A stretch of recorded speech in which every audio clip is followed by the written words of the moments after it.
Hey there, it is a really hot day, but I'm still gonna go outdoors, bring on a walk with me.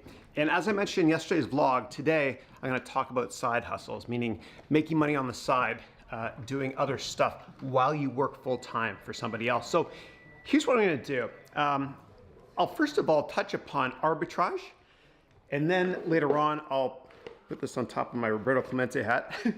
And at the end of this video, I'm gonna talk to you about mining. Okay, that's my graphics card, and it's a lot easier than you think to do. Okay, so this is gonna be a pretty long vlog today, so just look at the menu on the side here if you always want to fast forward. Okay, all right, so I mentioned yesterday that there was the arbitrage opportunity with this, and so what my son Matthew and I did was we went to every Starbucks we could find in Florida, and then in California here too. We went to Florida because my parents live there sometimes.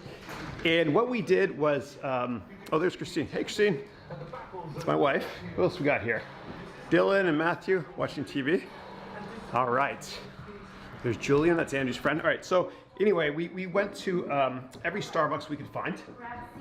And we bought all these for $1 each, okay? And then we sold them online for $2 each in bulk until Starbucks raised the price of these cups to $2 each. And that's arbitrage. Buying lower, selling higher. Okay, that's how Wall Street works as well in many situations. And then once the price rose to $2, gosh, it's hot out here. What we did was we actually started looking at other stuff to sell. And so we went to AliExpress. Okay, that's Alibaba's website, aliexpress.com. And we looked to sell things that were really cheap that we could import from China. And we sold them on eBay. And we failed a lot. We kept trying. And then we did actually pretty well with iPhone cases. So what happened was this. My son Andrew and Matthew, not my youngest one, my two older ones, they wanted to buy an iPhone. And I didn't want to be that parent that just gives them iPhones and whatnot, because yeah, they'll be happy right now, but when they get older and they try and earn it themselves, they might be a lot less happy. And when I went to business school, I went to school with a lot of billionaires' kids. I'm certainly not one. I'll never be one, a billionaire that is, but I am someone's kid. and these kids, they were so depressed. They weren't happy because everything was given to them. They never had to work for anything. And so what I do with my kids, and I believe that when you have small kids, you have small problems, but when you have big kids, you have big problems. So you got to raise them right. I'm trying, sort of. We'll see. And so what I do with my kids was we imported a ton of iPhone cases and Android cases from AliExpress.com. Okay, we first of all imported a couple, tried to sell them, it worked, and so we imported tons. And it cost us about, I think it was about $5 to buy each one, including fees and shipping fees to send it to our customer. Here's how we did it, okay? So we went on eBay and we set up a process where we would sell all these cases, each one at $9.99, $9.99. And it worked out great, and my kids had to do the work, and here's what they did. Whenever they got an alert that they sold one of these cases on eBay, they would go to the printer, they would print out the shipping, and then they'd walk up to the top of the driveway, paste that shipping label on the envelope which had the iPhone in it, or the iPhone case in it, and they shipped it. And then they came back into the kitchen. And on the kitchen, on the fridge, and I'll include this link for you here, the document I'm about to talk about, there was a 1-pager for Andrew and 1-pager for Matthew, with 200 squares in each one. And every time they sold a case with a $5 profit margin, right, revenue minus expenses, $9.99 minus $5 is $5. Every time they did that, they would put a little X in one of those squares, until eventually they earned enough to get their iPhone. Now, if you try doing what I'm telling you to do, it's not gonna be that easy. But like I mentioned in previous videos, you gotta be willing to fail and see failure as a badge of honor, and just keep trying, okay? And when you order stuff from AliExpress, and it is gonna blow you away how cheap this stuff is. When you order it, if you live in America, it might take you 30 days for it to arrive. If you live closer to China, of course, it'll be much faster. And once you buy it in bulk, then start selling it to see if it'll work. And like I mentioned before, you always want to keep starting companies until something works and you stick spaghetti to the wall, which means an idea, business idea, and it sticks, then you're good to go. okay? And everybody that's ever been successful in business has failed more times than you and I combined. So keep trying. That's arbitrage. Okay, the next thing I want to talk about is services. And I'm a big fan of selling services online, meaning you do the work and somebody buys your service online, okay? Consulting kind of, okay? I like that better than inventory related stuff. Like if you buy iPhone cases, and we did at one point, and we had a bunch left over, which is a disaster. And inventory, by the way, can destroy a company. Actually, I don't know if you remember Atari, great video game company back in the 80s. That company went bankrupt because they made too many ET video game cartridges, which they actually buried in the desert. Really famous case study. Inventory bad. So in terms of services, I want to think about what you're good at and what you enjoy. Maybe you like, I don't know, putting together PowerPoint presentations. Maybe you like making covers for books. Maybe you're good at music. Maybe you're good at drawing. Maybe you're good at creating graphics or logos for companies. And this is what I want you to think about, is whatever you're good at and whatever you enjoy doing. I want you to start doing that online. So you'll go to Fiverr.com, that's 5 with 2 R's. This is the address here, lower third on the other side. And just do a search to see what you can sell on that website, okay, your services, okay? And this is the shared economy now. Everybody's doing this. You know, the days of lifetime employment are over, right? No one's loyal to any company. And you got to be careful. And even if you're working for somebody else right now, I'm just gonna sit down here, it's hot. Just be careful, because business is highly cyclical, right? I promise you we'll be in a global recession one day. It always happens. You know, don't say this time it's different, because it never is. And when we get into that recession, the person you work for, if you work for somebody right now, and I hope you don't longer term, but if you work for somebody, if it's a small company, you might get let go. If it's a big company, even if your manager loves you, what happens in big companies is the CFO and CEO in recessions, they go to every department in the company and they say, I need you to cut one person, that sort of thing. Okay, so that's why I want to impress upon you the fact that you always have to be proactive, right? Think of it like game theory. I want you to always start selling stuff on the side and running your own companies on the side. And I only want you to be 70% there at your company, mentally, I mean. You know, make your quota, whatever, or do at least the minimum, okay? But I want you to be independent, okay? I don't think we were meant to work for other people our entire lives, okay? And anybody who's ever amounted to anything has been fired or yelled at or mistreated by other people. Like Michael Bloomberg, you know, he was the mayor of New York. He started this company, he's a billionaire, I think, this company called Bloomberg. And he was fired by Merrill Lynch. You know, it's a good thing always. There's always positives in career turnover if you're not passionate about what you're doing. Okay, so in terms of additional side hustles, be creative. Like what I used to do was, there was this website, I don't even know if it's up anymore, but it was called Park at My House. That's how we say house in Canada, house. Americans say it wrong. House is the right way. And what I would do is I would rent out the spot in front of my house on the street. You know, it's like $10 a day, and I live pretty close to the airport. So that was one way of doing it. Another thing I did was there was storage at my house, and I would open up my garage, and I'd be careful about this, but I would let other people rent storage. I even did Airbnb for a while, to the extent that when you look to buy a house, if you're looking to buy a house, I want you to always think about, can I rent out a room? You know, like this room here, this is an outside door that we put up because I used to rent it out to Airbnb. And the beautiful thing about that is if you do it right, and you can set it up the right way, your mortgage is covered by this. And I used to do that until one of my other businesses took off, and I stopped doing that. But I guess what I'll do now is I want to talk a little bit about mining, okay? And we're going to go into my studio. I finished one of my courses. I'm not going to try to hype up a course here, but all the props are on the floor, so I'm not going to show you the floor. It's messy, okay? All right, here we go. So I'm going to show you how I do this thing. All right, let's go in here. So before I go in, I want to show you a couple things. So when you're, oh, by the way, for anybody that wants to teach online on Udemy, I want to save you a lot of time and money, okay? What I do is every year I create a free course called 40 Tips I Wish I Knew About Teaching Online Before I Started. And it's based on 40 of my biggest failures in the past year teaching online. So you can work smarter and not harder, okay? So I'll provide the links to both of the courses in the past 2 years that I put out, 40 Tips and another 40 Tips, right here, okay? And if you're not interested in teaching online, and I think everybody has something to teach, everybody on this planet does, and you can profit from it too, okay? But if you're not interested in learning how to teach, then just fast forward in the menu here to the next section, or skip the rest of the video if you want to. Okay, so first of all, I blacked this out here so that no light would get in. And then I have tons of blankets. I'm not letting you see the floor, it's really messy. I have lots of blankets. And this is actually one that one of my my awesome Egyptian relatives gave to us on our wedding day in 2000, Christine and I. It's the ugliest blanket ever. If you're watching, Uncle Mahrous, I'm sorry. But it's cozy and it does the job. Oh my God, I talk a lot. Okay, sorry. So I'm gonna go in here and I'm gonna show you my setup here, okay? And if I close this door, you're gonna see how quiet it gets. And I'll turn the lights on in a second, okay? I have one little light on here, but if I turn it off, it is pitch dark except for where the bathroom door is open there, okay? All right, so I'm gonna stop talking for a second and listen how quiet it is. Okay, now it's quiet because I wasn't talking, and also because that's called dad humor.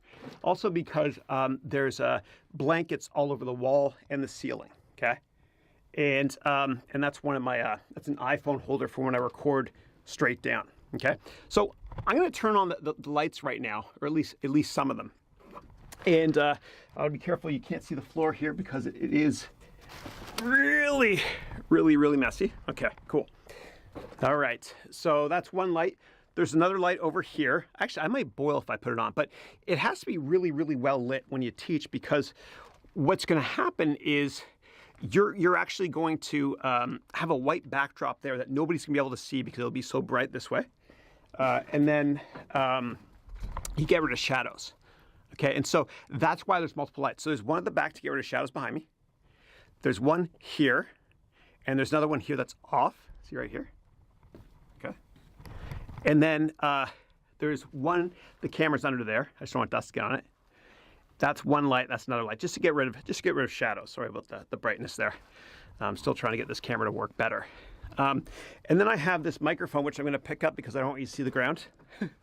It's called a Blue Yeti, okay? And it's the only microphone you should ever use, okay? If you're gonna do this online stuff, okay? And I recommend that you all do it, because there's nothing more liberating than helping people and making that your career. This is like from that show TMZ. All right, so that's what you do. This is my setup here. And I wanted to get a couple things, props actually, so that I can explain to you how mining works. All right, so let's see if I can find it here. All right, one take always. But this here is a mining, or actually it's a grow lamp that some people use to grow stuff. It's got a nice green color there for some reason. I don't grow this stuff, I promise you. I don't even do that stuff, I don't like it. But it's legal now here, which is bizarre. But anyway, I'm gonna bring you upstairs with me and I'm gonna show you how all of this works when you're mining, okay? All right, turn off the lights. Dude, it is so hot, man. God. All right, here we go. All right, back upstairs we go, and I'm going to show you my my miner. And then what I'm going to do is I'm going to cut over to a couple of videos that I made for another online thing to explain the rest of mining for you. And the important thing is when you're thinking about mining cryptocurrencies, the most important thing is the cost of electricity where you live, okay? And the cost of electricity is in kilowatt hours, kWh. And what that means, I'm getting laughed at here, that's okay. Don't laugh with me, laugh at me. But what happens is you should only consider doing mining if, and only if with two Fs, the cost of electricity is low where you live, okay? So I want to show you this. So this will all make sense in a second. This is the best way to explain mining, okay? The first thing my kids are loud. I'm gonna walk outside. I'll walk outside and then we'll come back, okay? All right, so the first thing we gotta understand about mining is that it's all about the cost of electricity, okay? I don't want you to even think about doing any mining if the electricity is too expensive where you live, okay? So here's what you do. First of all, this here is a 1,000-watt light, okay? It's a big light bulb, okay? And what that means is this is a 1,000 watt light or 1 kilowatt light, okay? Kilo is 1,000. And if electricity costs 10 cents per kilowatt hour, or kWh as they call it where you live, then you're paying 10 cents per hour to run this thing, okay? Make sense? Okay, good. And here's a link here. Wish I had another arm. Here's a link here where you can get the cost of electricity where you live, okay? And I'm gonna explain now how to decide if mining makes sense for you. So you need to first of all think about building a PC to mine, which is not that hard. I'll teach you how, okay? Or buying a dedicated computer to do it for you, okay? And that's called an ASIC machine, okay? And I'll show you both examples here in this next part here. Just look at this time here in the lecture, okay? But I don't want you to even think about buying them unless the cost of electricity for you is low enough. And so, sorry about that. I actually, my battery ran out. So anyway, I'll take you for a walk again. My dad, he went on this trip to Egypt. First time he ever brought my mother a couple of years ago. And he was so excited. And he took a lot of videos and he bought the best video camera. And what happened was we all sat down at home. My dad was showing me the video. I shouldn't laugh. It was so bad. But what happened was he thought that whenever the red light was on when you're recording, he thought that meant, oh, you're not recording. You know, it's like a warning. You're not recording. And so all we saw was my parents' shoes when they were in the taxi. And every video, you'd see like the pyramids in the background, and all you'd see is this. It was pretty funny. Anyway, I love my dad. He's the best, and my mom too. Give your mom and dad a hug while they're still around, okay? All right, so back to this. The way to tell if you should mine is find out what the cost is per kilowatt hour where you live, okay? And then what you do is you go to this website here called Coin Wars, okay? And here at this website, Coin Wars, with a Z on the end, that's how you pronounce Z the right way, Z, not Z. And then what you do is you enter in all of the details on your mining equipment, okay? And a lot of this stuff won't make sense to you, okay? But what you can do is play around with the numbers, okay? And use the cost of electricity here, kilowatt hours. And if it's too expensive for you, then don't bother mining at all. It's just a waste of time. And 80%, or over 80% actually, I'm looking across the road this time, okay? I'm looking, okay, here we go. 80% of the costs of, or 80% of all mining in the world now is done by mining pools in China for Bitcoin. It's amazing. Why? One of the reasons is because it's legal, not illegal. Another reason is, this is a big one, the cost per kilowatt hour in China is very cheap at only, I think it's 8 cents per kilowatt hour versus 14 cents here in California, which is high. Hawaii is over 30 cents because there's not that much infrastructure. It's an island nation, or an island state, I should say. Don't get any ideas, Hawaii. Okay. Anyway, so you can go to this website here and check out what the cost is per kilowatt hour for you. And just watch these next couple of videos at this time point here in today's vlog to find out if it makes sense for you to do it. And one thing I want to caution you on is this. If you ever build a computer, I promise you at some point, if you do it enough times, like I have, you're going to smell burning plastic. And that's obviously you shorted a fuse or something. What you do immediately is unplug it. And then what you do is you get your hand on a fire extinguisher, which you have to have in your room with you always, okay, whenever you build these things, okay? But anyway, I hope you enjoy these videos here at this time point here in today's lecture so that you can decide if mining makes sense for you. If you have any questions about this, of course, let me know. And the last thing I want to say is, I know I mentioned those 2 teaching videos before, those courses I have that are free forever, of course, and are in every language in the world, and a lot of the languages. I want you to try it. I want you to try teaching online, okay? If you have an iPhone or an Android handset, that's a camera, okay? and you could start doing this. Okay, and so the startup costs are very, very low. Teach what you love, man. Teach what you're passionate about. And if you're not sure what to teach, just take a video of yourself walking like me and just start talking about what you're most passionate about. And send it to me if you want in a private URL over YouTube or public, I don't care, unlisted, doesn't matter. And, just talk about your idea to vlog about. And all that online teaching is kind of an extension of vlogging, right? So I think anybody that's ever wanted to vlog, any of you who ever wanted to vlog or thought about it, I think you should consider teaching online, okay?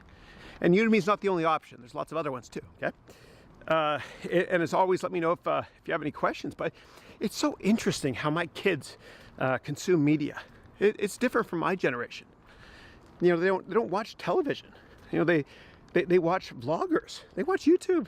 My kid will lie in his bed and kind of, I don't know, in the afternoon sometimes when he's not outdoors playing sports, which is never these days because of Fortnite. Gotta get outside. But what he'll do is he'll actually, he'll watch YouTube vlogs. That's what he'll do. And that's what they want to be. There's no Amazon box in there, so I don't get the mail. And so that's what they want to be when they grow up, as vloggers. And I learn a lot from them. They inspire me, man. Just like my students inspire me. And it's this younger generation that vlogs that is so incredibly blessed, because you all, if you're watching, and people that are not young as well, sorry, gotta be careful here. This is the greatest opportunity in human history from a commerce perspective and freedom perspective. Free to be yourself and not work for anybody else. And I never swear, but I'm going to now. Okay? I'm sorry if it offends anybody. Okay, earmuffs for those that are faint of heart. But the worst thing that you can think about is that you spend the rest of your life being someone else's bitch. Okay, and I'm sorry that sounds harsh, but I say that just to make a point so you remember this. Always keep looking. Keep searching for your passion and keep trying to start your own company. It's the only way to be free and the freedom to be you. And I hated it. I'll never forget this. I was at this big company I worked for. I won't say what it is. And, we were in the car and we were going to the corporate picnic, which is basically forced family fun. And I think I had to tell one of my kids, be on your best behavior, because the boss will be there. And I hated that, man. It's like I couldn't be myself. It's life's too short not to be yourself. And working for yourself is all about just you being you, not trying to be anybody else. It's the ultimate freedom. It's not about money. It's about passion and loving doing what you're doing and having the opportunity to spend time with your family. I know I really should go in and have dinner with them now, which I will right now. Okay, so I'll end this right now. This vlog, and I feel bad because Christine prepared dinner. I didn't help out. So anyway, so I end this vlog right now, and then I'll just throw in a couple of those other videos from some other source I have up here in the menu here, so you can learn more about mining, and just ask me questions if you have any. And when it comes to side hustles, what I'm going to do is I can't explain everything and every idea for side hustles or companies on the side in one vlog. So I'm going to do it over time, and every time I come up with new cool ideas for companies for you to start, I'll bring it up. Okay, so anyway, please click like if you like this video, and I'm very sorry for speaking quickly and going on and on and on. I usually believe that less is more. And this is going to be one of those long vlogs. Anyway, I'll see you mañana. Click like and subscribe if you want to. Thank you. Blockchain is not just about cryptocurrencies. It's so much more. It's about cryptocurrencies running on a secure platform while allowing for cheaper and way more secure contracts so that you can spend a lot less money on lawyers, accountants, etc. when you create contracts in the future. And before I explain that in more detail, I want to talk about the way that accounting and banking has worked for far too long. Not much has changed. And as always, I will build on the visuals so that we can thoroughly understand the future of money. Okay, so in my hand, I'm holding a check. Okay, this check was used, I gotta go like this now. My eyes aren't as good as they used to be. This check was used in the 1800s, basically 2 centuries ago. Nobody is alive today when this check was written, okay? And I say that only because the way that we do business and we account for checks hasn't really changed much since this time, okay? So what do we have in this check? Well, we've got the date, which is September 1st of 1885. I love eBay. Okay. And on the check, we have the name of the bank, which is the National Bank of Castleton. Okay, I don't know where that is. We have where the money is going to. We have the amount, who the money is coming from, and the check number, okay? Then on the back here, we have a number of stamps, right? You see that in the bank. They still do that today, okay? There's actually 5 stamps in total, proving that this is legitimate. Okay, so newer checks have bank account numbers and routing numbers, so we know where to send the money to. And this person paid a lot in fees to send this check. And you know what? Banking hasn't really changed that much since then. Okay, so what is this thing right here? What is that thing there? Huh. I got some old chains here. Okay, so I want to take you back in time. Okay, I want you to come on a journey with me as we go back in time together to January of 1958. Okay, and I gotta play the part. Okay, so I'm gonna get dressed here. You don't have to laugh with me, you can laugh at me, that's okay. I'm used to it. Oh, black and orange or black and red. It's kind of like the San Francisco Giants here. Okay, I'm gonna do one more thing too. Oh yeah, I'm gonna grab this guy here. Oops. Okay, try to set the scene here. I'm gonna put on a little bit of music for you as well. Okay, here we go. Great. Huh? See that? Okay, cool. All right, let me build on this now. Okay, so we're back in 1958, and how do people keep track of what they spend money on, or how much money they make? Well, what they did back then, which hasn't really changed much since today, is companies use what's called a ledger system. Okay, now let me take this book here down. Okay, from this old chain, new chain, old chain. Okay. I want to take it down from this chain here and actually show it to you. Okay. All right. So this is a ledger book, right? And you think it's secure because there's a couple locks on it, but it's not really that secure. Okay. So let's see what's inside this thing. Okay. Let's take a look to see how people used to keep track and currently keep track of their accounting stuff. Okay. And this really isn't that secure. And I've actually got the keys to unlock it here. Okay. Right here, let me open this up. Okay, there we go. We opened it. And I'm gonna put this on the back here so I don't lose it. And I will put these keys back in my pocket. I think I can, if I can take it out even. Ah. All right, done. All right. This lock obviously is not gonna work for us. So let's take a look. Let's take a look to see what's inside this thing. Okay, great. Smells like old comic books. It's not that secure as we know. We just opened it up there. Huh. All right. I could see a bunch of things about this guy. Looks like he was running a company. And oh, what is that? Looks like an old picture. The family, I guess, and some kind of clock tower thing or Hill Valley, whatever. Okay. Sorry. A little bit off topic there. When you buy these things on eBay, they have this stuff in them sometimes. So, okay, let's see what's in this thing now. Okay, so I'm going to tell you a quick story about this ledger book. Okay, I bought this on eBay, of course, and this ledger book was owned by a Canadian farmer, and the farmer documented all of the accounting transactions that he did between 1958, January of 1958 actually, and 1978. Okay, so about 20 years worth of data in this ledger book. Okay, and so I want to give you a close-up of what I see here. And I'm going to look here at page 2, and we're going to look at it together, okay, of this ledger book. This is how people account for stuff, okay, at least before they started using computers. Things haven't changed that much right now. Okay, so this ledger book is used to account for all the financials for this farmer. And we could see here that this farmer made $26 from selling cream and $92 from selling cattle as revenue. Okay, that's how much money this farmer made. Now, in terms of expenses, we see expenses of $70 for gasoline, okay? And we also see $19 for heating, and then revenue of $113 for selling 80 bushels of wheat, which was all organic food back then. Okay.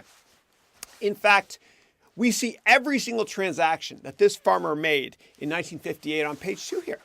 Okay, and then let me just go to page 55, and I'll give you a close-up there as well. Okay, so here on page 55, I see the expenditures for 1978.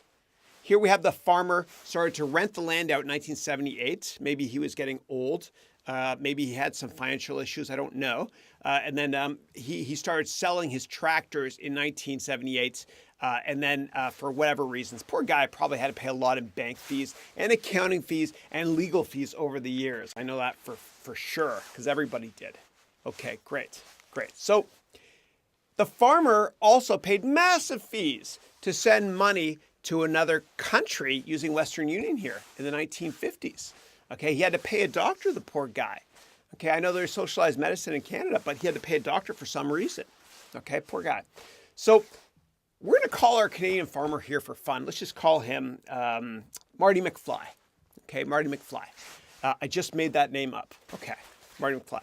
And the scary thing is that the international wiring fees that this person had to pay that I see here haven't really changed that much over the years. The fees are ridiculously high. Not much has changed. What is that?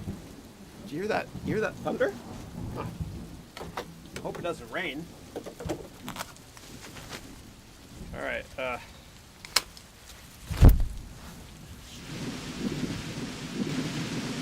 Who the hell are you? Western Union.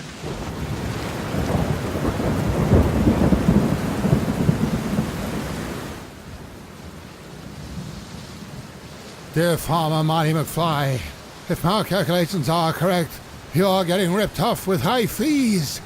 Can you believe that all those ridiculous bank and transaction fees that you mentioned here in your ledger book in the 50s are expenses that people are still paying today? I mean, how can Western Union and banks rip us off with these fees? We need a new technology like blockchain to help us save money and transact in a more secure way. Only one man can save us. Chris Haroon is not the man, but he will tell you more about this Satoshi guy who can save us. Whew, looks like the storm has passed. Thanks for your patience there. Sorry about that. It's not very professional. It's just it started raining. Okay. All right, cool. So I'm going to explain who Satoshi is and what this blockchain stuff means in a minute. But poor farmer Marty McFly, he had to pay so many transaction fees, so many bank fees, whenever he transacted, kind of like we do today. I was looking through this for a while there, and I saw so many fees. It's ridiculous, really, right? So he had to pay really, really high accounting fees. I'll put it here so we can kind of account for that, right? Very high accounting fees. He had to pay really, really high legal fees as well for all of his contracts. Really not fair, poor guy, right? He also had to pay ridiculous insurance fees, banking fees, underwriting fees, et cetera, et cetera. So it's really unfortunate, and maybe that's one of the reasons why he had to sell his farm and all his equipment there in 1978. All right, so I accounted for all his ridiculous fees there, in Canadian money there. Okay. So but it's interesting to see how much disclosure and visibility and transparency we have for this farmer Marty McFly over those 20 years. It's amazing. Okay, so it's a lot of detail, and I was thinking, wouldn't it be great if we could get a lot of detail like this when we transact with other people? It would make us feel more comfortable having more visibility into a ledger system like this when we transact, and also better security than this old lock here as well. So there's got to be a solution. I think you know what I'm talking about here. All right, so let me just hang up this ledger. I'll hang this back up here. And where did my lock go? All right, oh, here it is here. All right, the older I get, the better I was. I know I've used that joke before, but it doesn't get old, right? Okay, so let me hang this up here, and then we're gonna go from the past to the future. I think maybe we'll see. We'll see. Okay, so it doesn't really matter, right? If we have a lot of transparency, if we lose this book, right? If you lose this book, you're kind of out of luck, and you might want to try to, I don't know, fireproof it. And I've got a fire bag here as well that I think the farmer was using, right? But it doesn't really matter, right? So if we put this here, it doesn't matter if it's fireproof if you lose the book. Okay, cool. All right, moving on. All right, so wouldn't it be great if we could transact and have a ledger system where we don't pay as much in banking fees, right? We could save some money, right? We don't pay as much in accounting fees. It'd be great if we had a ledger system where we didn't pay as much in insurance fees and miscellaneous transaction fees. It'd be great, more money in your pockets, okay, for the farmer at least. There is a pocket here, okay, good. All right, great. So let's build on this old school physical accounting ledger concept here and how it relates to a virtual new and better way that is cheaper and a way that's more to transact where there's more visibility as well. Okay, so let's build on this. I see a shiny chain here that looks a lot newer than this old one. So let's talk about blockchain. And I hope you don't mind, but I'm gonna take this jacket off because it's really hot and we're going to the future anyway. We don't need this. Okay, looks like a life jacket, right? All right, so now what we're gonna do is I'm gonna introduce to you, if I get this down, the concept, right? Hey, binary. The concept of blockchain, okay? All right, great. Out with the old, in with the new. Okay, so let's talk about a digital ledger system, a better way of accounting for this. Okay, so the visualization process that I'm going to show you is really going to help us when we discuss mining, okay, or whatever it is you might want to mine in the future. So please make sure you watch the upcoming lectures and introduction to mining, which I think is in part 1.3 of the course, okay? Okay, great. So now I hung up this old, less secure accounting financial ledger system. Okay, and believe it or not much has really changed since our farmer Marty McFly documented what his expenses and income was in this ledger book here. Okay, now let's talk about blockchain because it addresses all of Farmer McFly's problems. Okay, and it is the future of money and almost everything related to money and contracts and secure information-based polling stations like elections, etc., and much more really will benefit from blockchain. Okay, and I'll explain this in a second. Blockchain is not only virtual, so it's easier for more people to access it, especially the unbanked, right? But it's also a revolutionary and extraordinarily more secure way of transacting. Okay, and blockchain is made so that you have complete visibility on every single transaction. Yes, every transaction. Amazing, eh? So how does it work? Well, blockchain is to cryptocurrencies what the internet is to email or what land is to our farmer. Okay, blockchain is like a platform. And let me explain that in more detail. Okay, so let's build our block here, okay? Okay, in my hand, I'm holding a block, okay? And a block represents a bunch of transactions that are secure and linked together, okay? And this block in my hand represents, actually, it's pretty historic, my pretend block here. This is the first transaction or first block ever done with Bitcoin, okay? And so Bitcoin was invented by a brilliant man or woman or group of people we don't know, but the person's name is Satoshi Nakamoto, we think. Okay, and you can read Satoshi's game-changing white paper at this link if you're interested, okay? And a white paper is like a blueprint explaining what a cryptocurrency is. So kind of think of a white paper as being similar to a business plan that an entrepreneur writes and usually writes before launching their company, okay?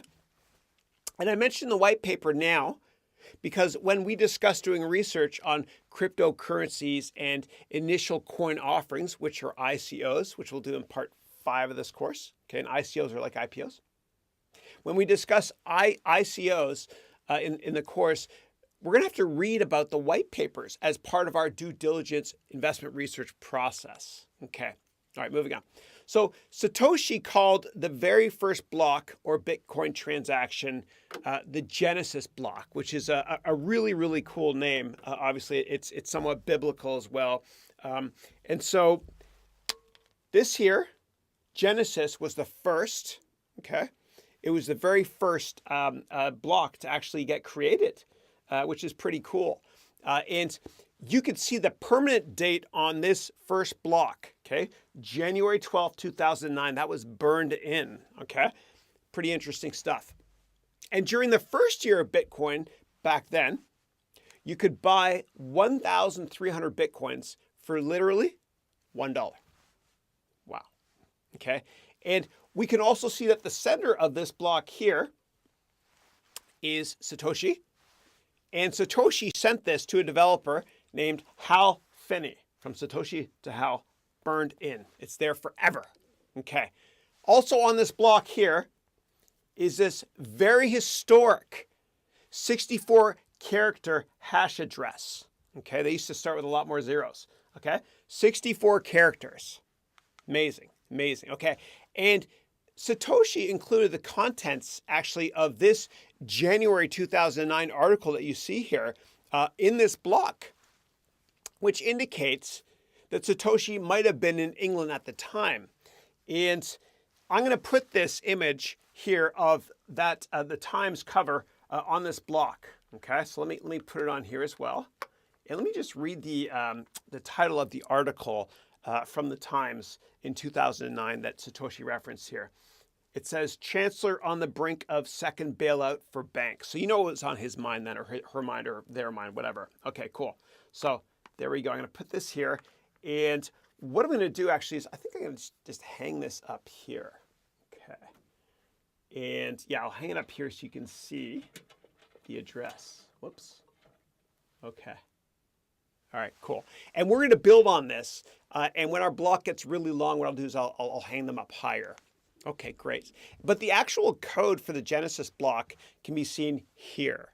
Okay. And in the Genesis block here are the contents of that article that I had mentioned. Okay. Starting with the word chancellor.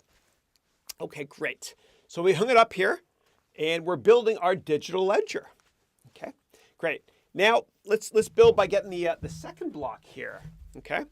I've got the second block in my hand, and this block in my hand here is what Farmer Marty, what his ledger would have looked like if Farmer Marty used the blockchain instead of his old ledger book here. Okay, it would look something like this. Let me build upon this. Okay, and this is small, but here's the first page here of Farmer's ledger. Okay, and there's a lot of transactions on it, and so I'm going to put this on the block.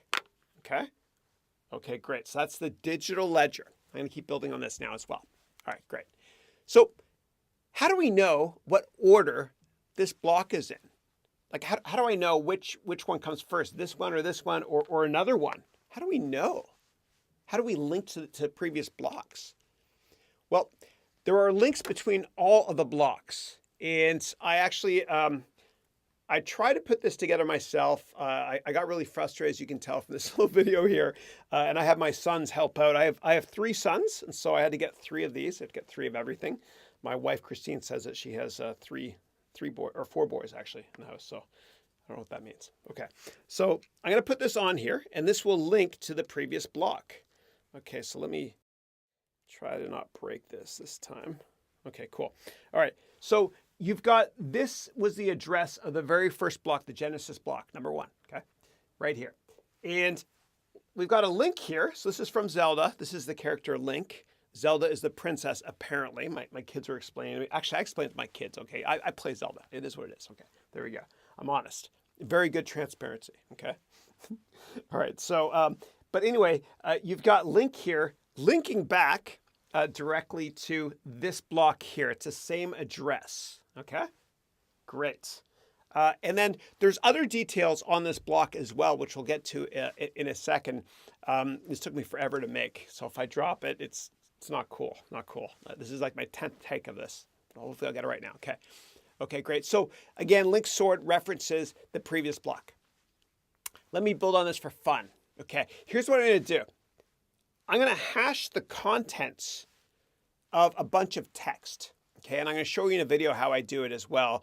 And you'll kind of understand what this means because of what we did in part 1.1 of the course when we talked about security and we had that whole secure SHA-256 versus SHA-1 exercise. Okay, so what I've done is I've hashed the contents of part of a ledger page here, part of this page here. Okay, and it starts with the words $26 from selling cream and $92 from selling cattle, yada, yada, yada, all that.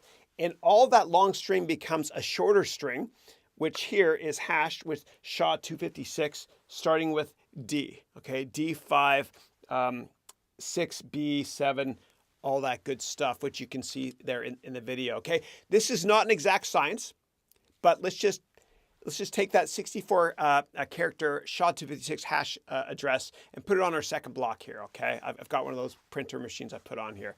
Okay, so, and I made two labels for it because I pasted one on here and we're gonna need another one for the next block to link back to this block so we know what order the blocks go in. Okay, great.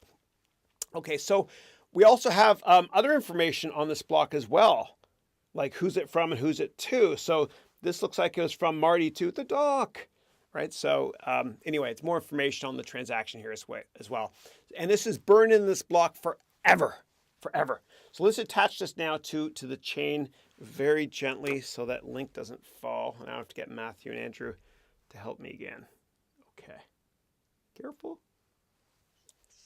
Okay, great, excellent. And I think I might have to actually put this up higher as we build upon this. So I'll do it very gently. Okay. Great, and that's, yeah, you'll be able to see one more. Okay, great. Moving on. Let's build upon this logic. Okay, block number 3. Okay, the third block would have to reference the previous block. Okay, so what we're going to do is we're going to take this third block here, and we're going to put on our link character. And what letter do you think what link is carrying starts with on this label? What letter? D. Because it's referencing the previous block. And just remember that we printed two labels. One is here and one is here because it links directly. Okay, link. I'm going to put this on. Fingers crossed. I'm going to put them backwards here. I don't think it matters. Please. Okay, good. All right, great. And so the contents of the third block is actually the next page of Marty's ledger. Okay, and so let's just pretend that we hashed a block and we got 64 characters here, okay? And let's just pretend this block here is called, this is the next page, or this is the next page of the ledger that Marty made, okay? And we hashed it, and you know how to hash as well, right? Okay, and we put it right here. Okay, great. We're making good progress here. All right, oh, I almost forgot. I have to put the contents here of the other page in the ledger. Okay, great. So I'm going to put this one now on this blockchain here. Okay, great. And I don't think there's going to be room for the next one. So let me just put this up higher, please. Okay. Beautiful. Okay, good. Great, okay. And I want to stress that the information in blockchains is not just about sending and receiving money. It's about a more secure and more transparent way of sharing information and contracts. And in the future, we're going to be using blockchain for so many more uses, so many more cool things. So let me give you an example of what we'll do in the future with blockchains. Okay, so let me get my next block here. Okay, and I'm going to give you some examples of what could be included here. Okay, so on this block here, and I guess before I move on, I have to put on, you can tell I dropped this one a couple times. I couldn't find the left eye there, so sorry. If you want a refund, I understand. Okay, here we go. Good. Okay, cool. All right, great. All right, bonus points if somebody can tell me what kind of car that is in the bottom there. Okay, let me move on. All right. And what can happen is that in the future, in the blockchain, you can have election data, okay, so that elections cannot be tampered with, okay? You can also have other cool things like contracts for sports contracts, number 23 there, okay? You can also have, I'm having fun with this. Isn't this fun? I'm having a good time, man. All right. You can also have cars or leases. You can have that as well. You can have health-based data in a more secure way, kind of better than HIPAA here in the United States. I found this, sorry, that's dad humor. I won't do that anymore. Okay, great. And then we got you can have historical data as well, okay? Like this. All my friends are, poor guy, dinosaur, historical, old, not funny. I'm trying, sorry, I'm trying. Okay, great. And you can also have other stuff like, what is Snoop Dogg here? Should I re-record? No, screw it, I'll keep going. All right, so I'll put Snoop Dogg on here, and he can be part of the block party as well. Yeah, that was on purpose. Okay, no more dad humor, I promise. And when I do stuff like that around my kids, my oldest son, Andrew, he's 14 now, he goes like this. He puts his head in his hand, and I don't understand why he wants me to drop him off at his friend's house like a block away. I don't know, you tell me, but okay. All right, so there's so many things you can do with blocks in the future, and you know, in the future you'll be able to think of basically any type of contract to add to this. Okay, so let me just hang this up here. Okay, we're good. All right, good, great, almost done here. Okay, and so all transactions on the blockchain are permanent. Okay, remember when we made our paper wallet? And then I went to blockchain.info to see the transactions. Well, I can hang that up here as well because now it's part of the blockchain forever. Okay. Sorry, Marty. Okay. Okay, great. So just like how I burn the wooden blocks, this information here is permanent. Okay. Unlike this old ledger, which is not permanent. It can be lost or destroyed. Okay. You can't lose this. The reason you can't lose this digital ledger here, the blockchain, is because there are a ridiculous number of distributed copies of this blockchain all over the internet. Okay, so it can never be lost or destroyed. There's so many backups. It's unbelievable. Okay, so it'll last forever. And you can actually download the entire blockchain if you wanted to, but it's really, really big, so I don't recommend doing it. And a new block is created every 10 minutes or so when it comes to Bitcoin. And over time, that number will decrease a lot as more people transact in Bitcoin. Okay. Okay, great. So, you know, actually, let me show you the current size of the blockchain. I'll put up a graphic right here, and you can go to this link. Okay. As with all links in this course, you can go here to part 6. And you can drill down it or just click on any link that's of interest to you. And every single link I mentioned in the course, and there's many of them, are included there in part 6. Okay, moving on. Okay, it's a massive file. So let's look at a couple of blocks just for fun in the blockchain. Okay, and if you want, you can click here in part 6 along with me. Okay, this here is block number 341670. Okay, from a long time ago in 2015. Okay. And notice the reward here for this block back in 2015 is 25 Bitcoin if you mined it. Okay. We're going to cover mining soon in this lecture or in this lecture here coming up. But a lot of the data you see in this block might not make sense to you. But as we continue to build upon the logic we have discussed in the course, you're gonna have this incredible aha moment when it all makes sense to you. Okay. And you can go to this exact web page here by again, clicking in part 6 of the course. But you notice here how it's 25 Bitcoins. Okay, it's now lower, it's 12 and a half. And eventually it'll be half of that. You get the idea. Okay. Now we can click on the next block here, which is 341671. Okay, it comes immediately after the previous block. Okay, and you can see that that there's a link to the previous block there as well, kind of like we had here with link here. Okay, and if you go to blockchain.info/stats. We see every 10 minutes or so a new block is generated, and you could see more recent ones, like ones that have been published in the past couple hours or so, if you go to that web page. Okay, so we are now out of time for this lecture. I hope you enjoyed it. I hope you have a good sense as to what the blockchain is and why it's way, way better, the digital blockchain, that is, than the traditional old Farmer Marty ledger book. After this lecture, we have a short quiz.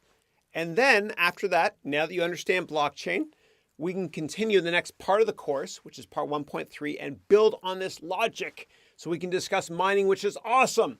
So please put on your seatbelt. Okay, this is going to get, it's about to get real. This is going to be a lot of fun. Okay, so we're going on a trip now. Okay, roads, where we're going, we don't need roads.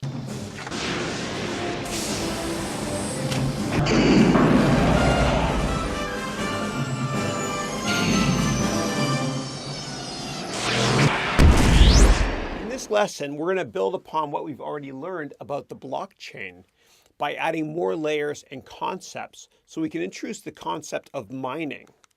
So let's talk about mining from a high-level perspective so that we have this aha moment by the end of part 1.3 of this course, and mining makes much more sense to you. This will be a lot of fun too. Okay, great. So in my hand, I'm holding an axe that was used in the San Francisco Bay Area in the year 1849. Okay. During the gold rush here, San Francisco gold rush. And that's why our team here is called the San Francisco 49ers. And that's, I guess, kind of why I have 49 steps in my research process. Again, you don't have to follow all of them, okay? So quite often when gold rushes occur, the people that make the most money don't own the gold. You know, they actually own the companies that supply the tools.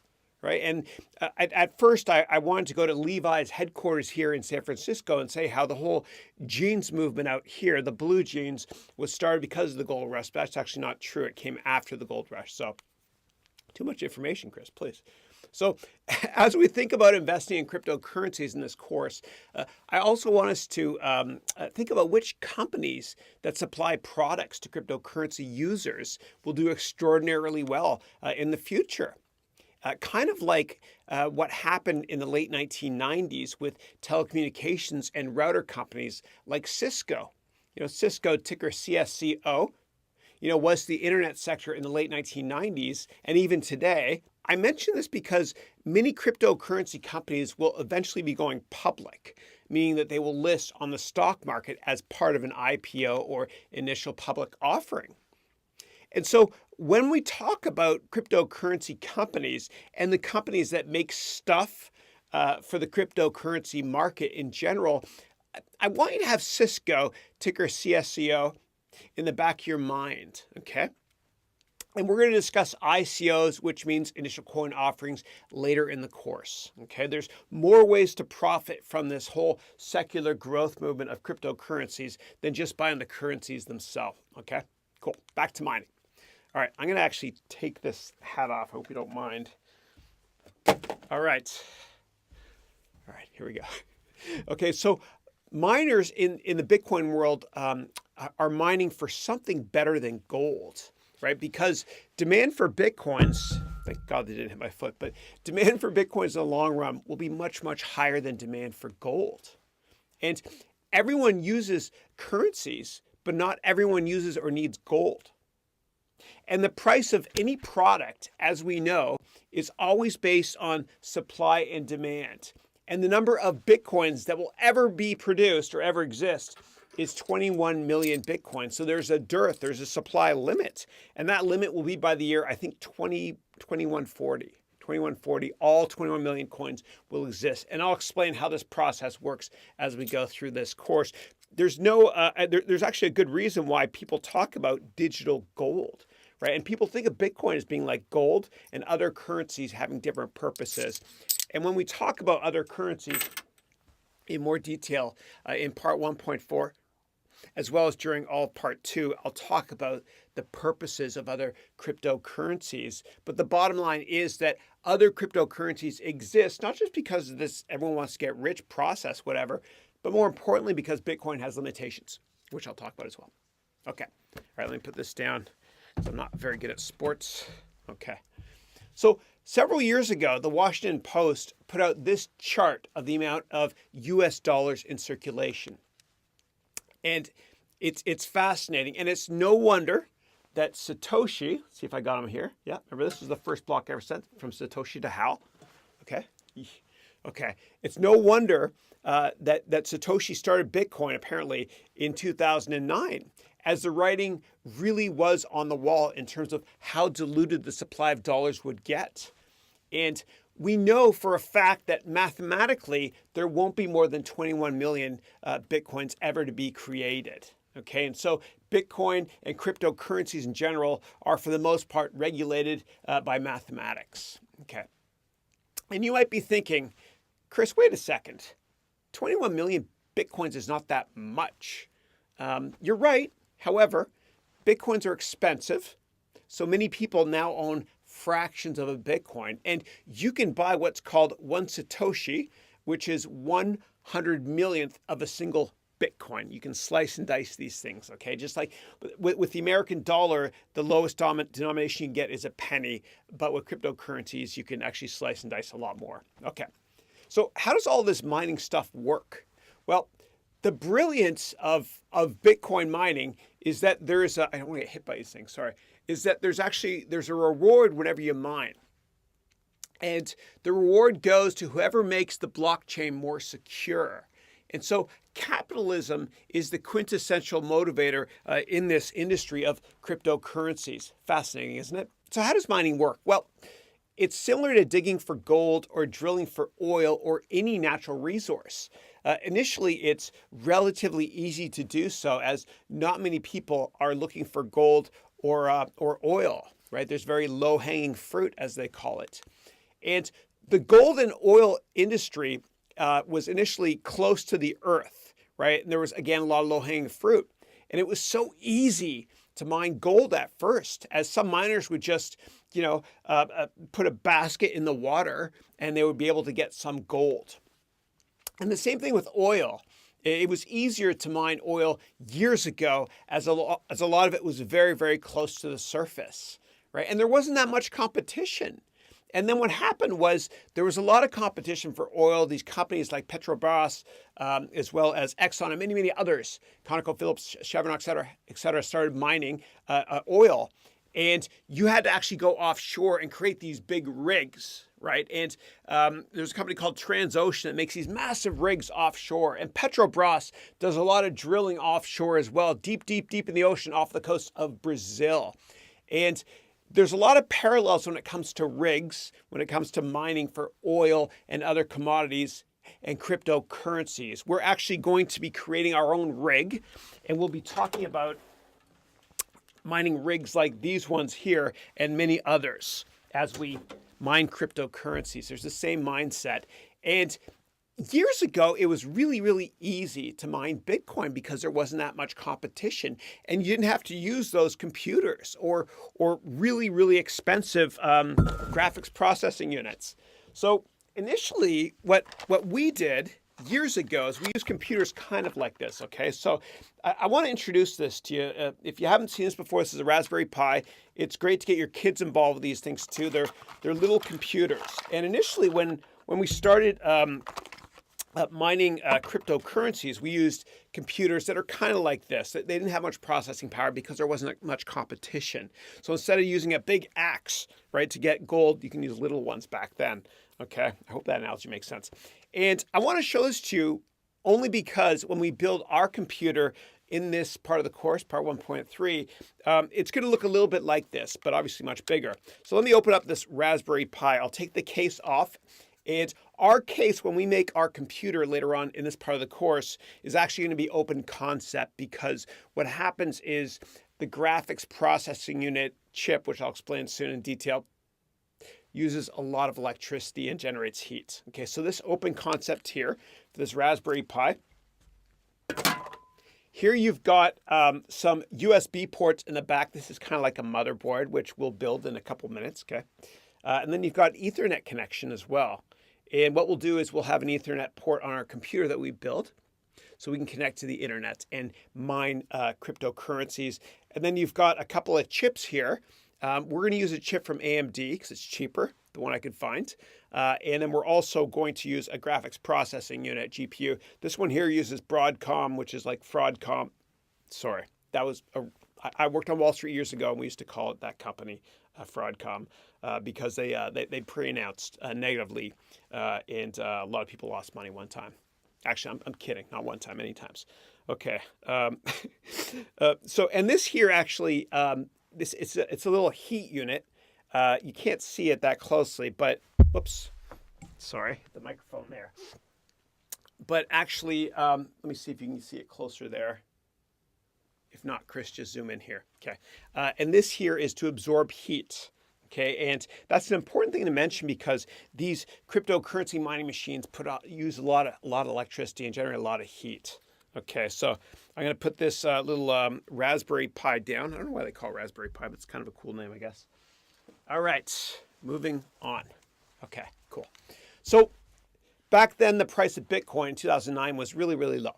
And people thought that what we were doing was crazy because we were buying these virtual gems, right? Kind of like how kids play Clash of Clans and get gems, etc. Okay, apparently. Okay, and then what happened was the price of gold and oil went up a lot. Okay, there's parallels here. And people started using expensive equipment to mine gold and oil, right? Like those offshore drilling rigs. Okay, and mining for resources became a huge, huge business. And the smaller miners, like me, early on in the Bitcoin market, were priced out of the market. Okay, because what happened was you had these massive data centers, these big buildings that were being created with tons and tons of mining equipment in them, and I just couldn't keep up anymore. Kind of like how in the oil industry, you've got companies like Caterpillar making these big rigs, these big trucks that I can't afford. They're just too expensive for me. Okay, and so what happened was because everybody was getting into the mining business, it got really, really expensive.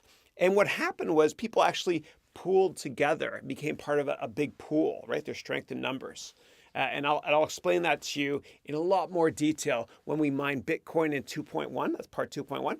And when we mine Ether, or as part of the Ethereum section, which is 2.2, etc. for many other cryptocurrencies. I'll explain the whole pool process, okay? Okay, so I mention this also because these Raspberry Pi-like devices, they started not working anymore for mining. And I'm simplifying the process here. Things change really fast. And I promise you, a lot of the equipment I'm going to show you that's relevant today is not going to be relevant tomorrow. Things change quickly, okay? But what I want you to understand as part of this mining part of the course is how to mine, how to set up your own equipment, and that sort of thing. And the crux of it, actually, it all comes down to using what's called a GPU. A graphics processing unit, which looks like this. And I'll unbox this soon, and I'll explain what this is and why it's relevant to mining more so than any other part of a computer. Okay, moving on. Okay, and then after a while, after smaller Raspberry Pi-like devices didn't work for me, I used my laptop, and then I had to actually use kind of a supercomputer. And then we even thought about taking apart PlayStation 3 gaming consoles at the time because the graphics card didn't end up doing that. So again, what I did was I ended up pooling with others. Okay, and people are all part of mining pools today. And there are many examples in the menu there. If you go to part 6 and then you just go down to mining, and you'll see there's some pools there that you can check out right now. It might not make sense to you yet, but it will soon in the course because every single link that we have there in part 6 in that menu there, I explain at some point in the course. Okay, moving on. So this next chart here blew me away. Okay, so if we go to this website here, we can see that China controls over 80% of the mining pools in the world. And that just blew my mind. And there's many reasons why, including very cheap access to electricity. Okay, and I will help you build your mining computer based on the cost of electricity in the country you live in later in the course. I'll explain it all in a lot of detail. What I'll do is I'll explain the analogy between larger light bulbs and smaller ones and how the whole process of kilowatt hours or kWh and watts works. So you can calculate how much it's going to cost you to mine before spending a penny. I want to save you money as well. Okay. All right. Okay, cool. So what does it mean to mine a cryptocurrency? Well, from a high-level perspective, the best way to think about it is that the very first Bitcoin block, which we have right here called Genesis, the first, Genesis, okay, sorry. Funny? No? I'm trying. Okay. But the first block here, which we have called Genesis, that we talked about in part 1.2 of the course, this one here wasn't secure enough. Okay. And what happened was, you can kind of think of it like it had a lock like this one here attached to it, okay? It wasn't a secure lock, but it was something. And then what happened was a bunch of other people worked on it and made this much, much more secure, okay? Remember this one here?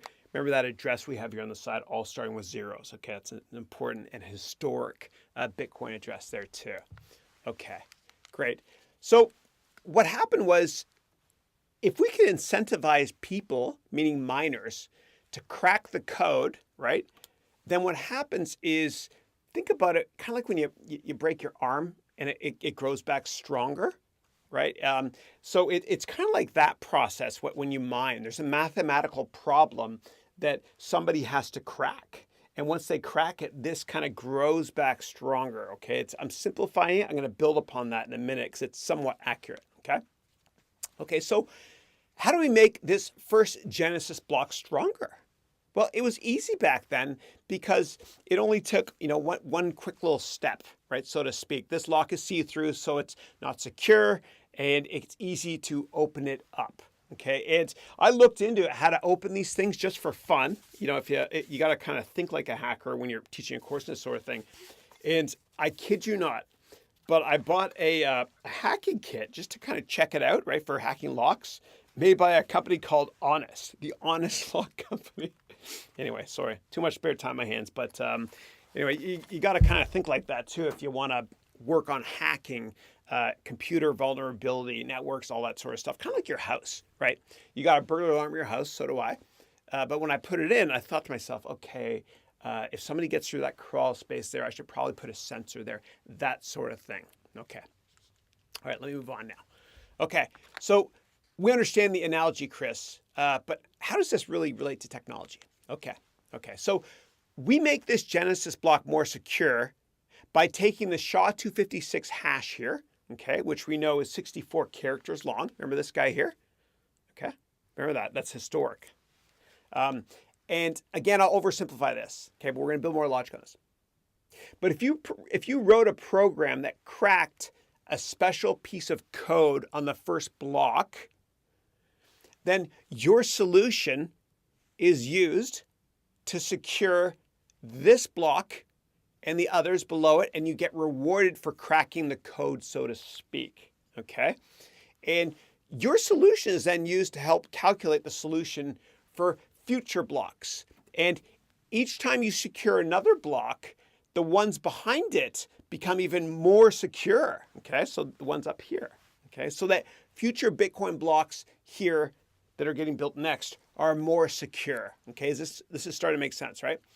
And whoever figures this out, meaning this puzzle, so to speak, gets a reward, which was many, many Bitcoins, okay? You get that as a reward in the early days, many Bitcoins, like tons of them in 2009, right? And then a few years after that, if you cracked or helped to secure other blocks, then the reward got smaller and smaller and smaller, right? And we refer to this as proof of work. I'm proving that I'm working and making this more secure, right? And eventually the reward got to 50 Bitcoins. Isn't capitalism an amazing motivator? It's amazing. It's amazing. So you actually got Bitcoins, right? You got paid to make this more secure and work better for everybody. Okay, fine. I get it, Chris, you're thinking. Okay, so what about the second block? Well, the second block is going to be stronger now than the previous one. And I hung these on separate ones here because it was a disaster, dude. These things were breaking everywhere. Okay. And I got this all over my shirt. So these rusty things. So I got this one. Okay, here. So this second one came along, the second block, right? And remember, it's linked to the previous block. See the link? Zelda link, clever, sort of. Okay. So that number there is the same one as this number here. It references it to here. And this block has its own unique number that the next block below it is going to reference with a link as well. And recall on this block here, this was from Marty to the doc, and this was the ledger. Remember the ledger, right? So this is a digital ledger, right? So this one actually got a lot stronger. And so this lock here is actually stronger than that one there. Here, the code's in the back. Let me just put that aside. Okay, so this lock here is stronger than that one because that one is see-through. And we know that most locks can be cracked. If you're curious, and I mentioned this before, whatever, but these things can be cracked by anybody really easily. Here's the video if you care. Whatever, it is what it is. Okay, great. So that's a little bit stronger, as you can tell, right? And more sophisticated people started working on cracking the code of the second block because they heard that the reward was 50 Bitcoin. Okay, again, capitalism is a great motivator. And the price of Bitcoin went up like crazy. It went up a lot. And more people started mining. And then instead of a reward of 50 coins, it got cut in half to 25, and now it's 12 and a half. And eventually there will be a very, very tiny reward when the maximum number of coins are created, and people will make money off of transaction fees, that sort of thing, which will never be as egregious or as crazy high as the banking transaction fees that we currently get charged. Okay. And so the reward gets cut in half roughly every 210,000 blocks that are mined. Okay, and mathematically, once block number 6,929,999 has been mined, then there will be about the maximum number of Bitcoins in circulation, which is 21 million, which means no inflation. Okay, and so by the 2030s, the 2030s, that's how you say it, the reward will be around 1 Bitcoin. It keeps going down. Then when no more Bitcoins are being created, people will make money off of transaction fees. How do I know? Well, it's not just speculation.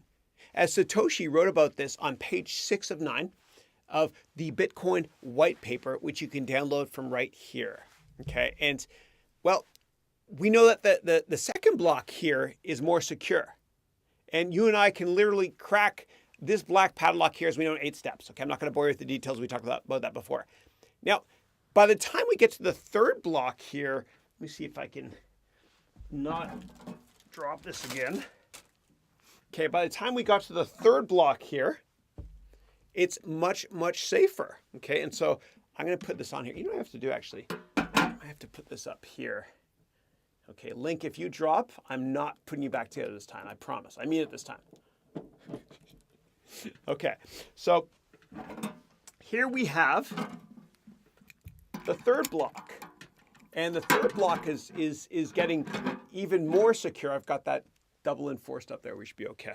Okay, so this third block is much, much more secure. Okay, and so it's got multiple factor authentication as well. And so let me just enter the code here to open this up. Just kidding. You know when you go to a bank machine, you're with a buddy, and your buddy starts typing in their code, and you look away because, God forbid, they think you're a criminal? I'm just kidding. All right, here's the code. It's 159, but please keep that between you and me and whoever else you tell. Thank you.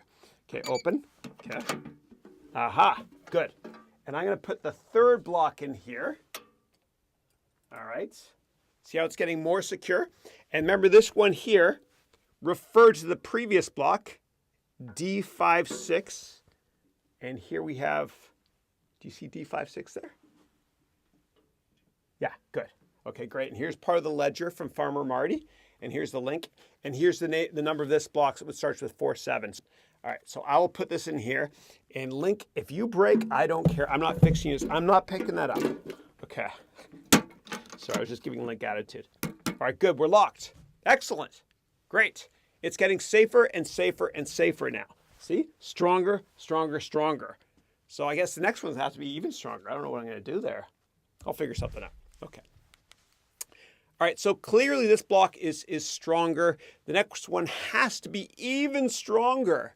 Okay, and so I've actually got one here. Here we go. Okay, check it out. Better chain, okay? It's got another lock here too. And it can't be compromised unless you pick this up and leave with it. Actually, all these safes have little holes in the bottom to bolt them in. Okay, so I could put this here. And actually, what am I going to do instead? Anyway, so this block here will actually be inside of here, and it's much, much stronger. And you see how on, I don't know if you can see it, but on Link's sword there, it starts with number 47, which references the previous block. And remember, we talked about how smart contracts in the future on the blockchain will include election voting, so that elections can't be tampered with, as well as cars for leases, healthcare stuff, sports contracts, DeLoreans, etc. I think you get the idea. And historical records as well. You know, this dinosaur there. Okay, you know what I'll do is I'll put this here, but pretend, and Link, if you break, I am not picking you up. Okay, hold on. I don't care. I'm done with that. Okay, I'm not editing that either, okay? All right, great. Put this down. Okay, look at this dude. He lost an eye. He's been dropped so many times. He's just not cooperating, okay? All right, I'll put you up here. Okay, you can still hang with the big boys here. All right, we're good. So pretend there's another one here hung up below, okay? Okay, so you get the idea of how these things keep getting more and more secure, okay? And we all have access, actually, to all of the transparent. I'm actually nervous this thing is going to fall on my foot because that link has been a pain in the ass to me. So I'm going to put this guy down here. I think you get the idea now. Okay. Yes, I'm done with that forever.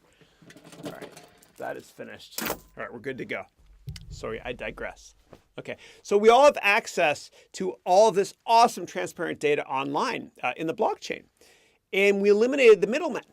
Right? And now you can be your own financial system, which is amazing, right? We can save a lot of money.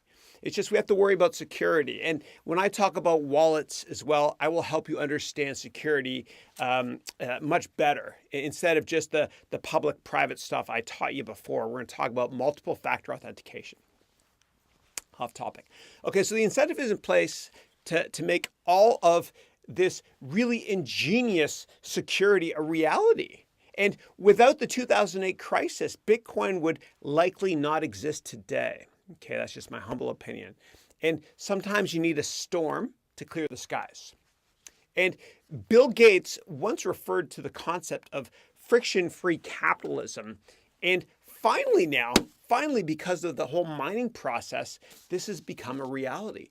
Friction-free capitalism, especially when it comes to cryptocurrencies, right? The government has less control in the long run. And libertarians love this. Okay, great.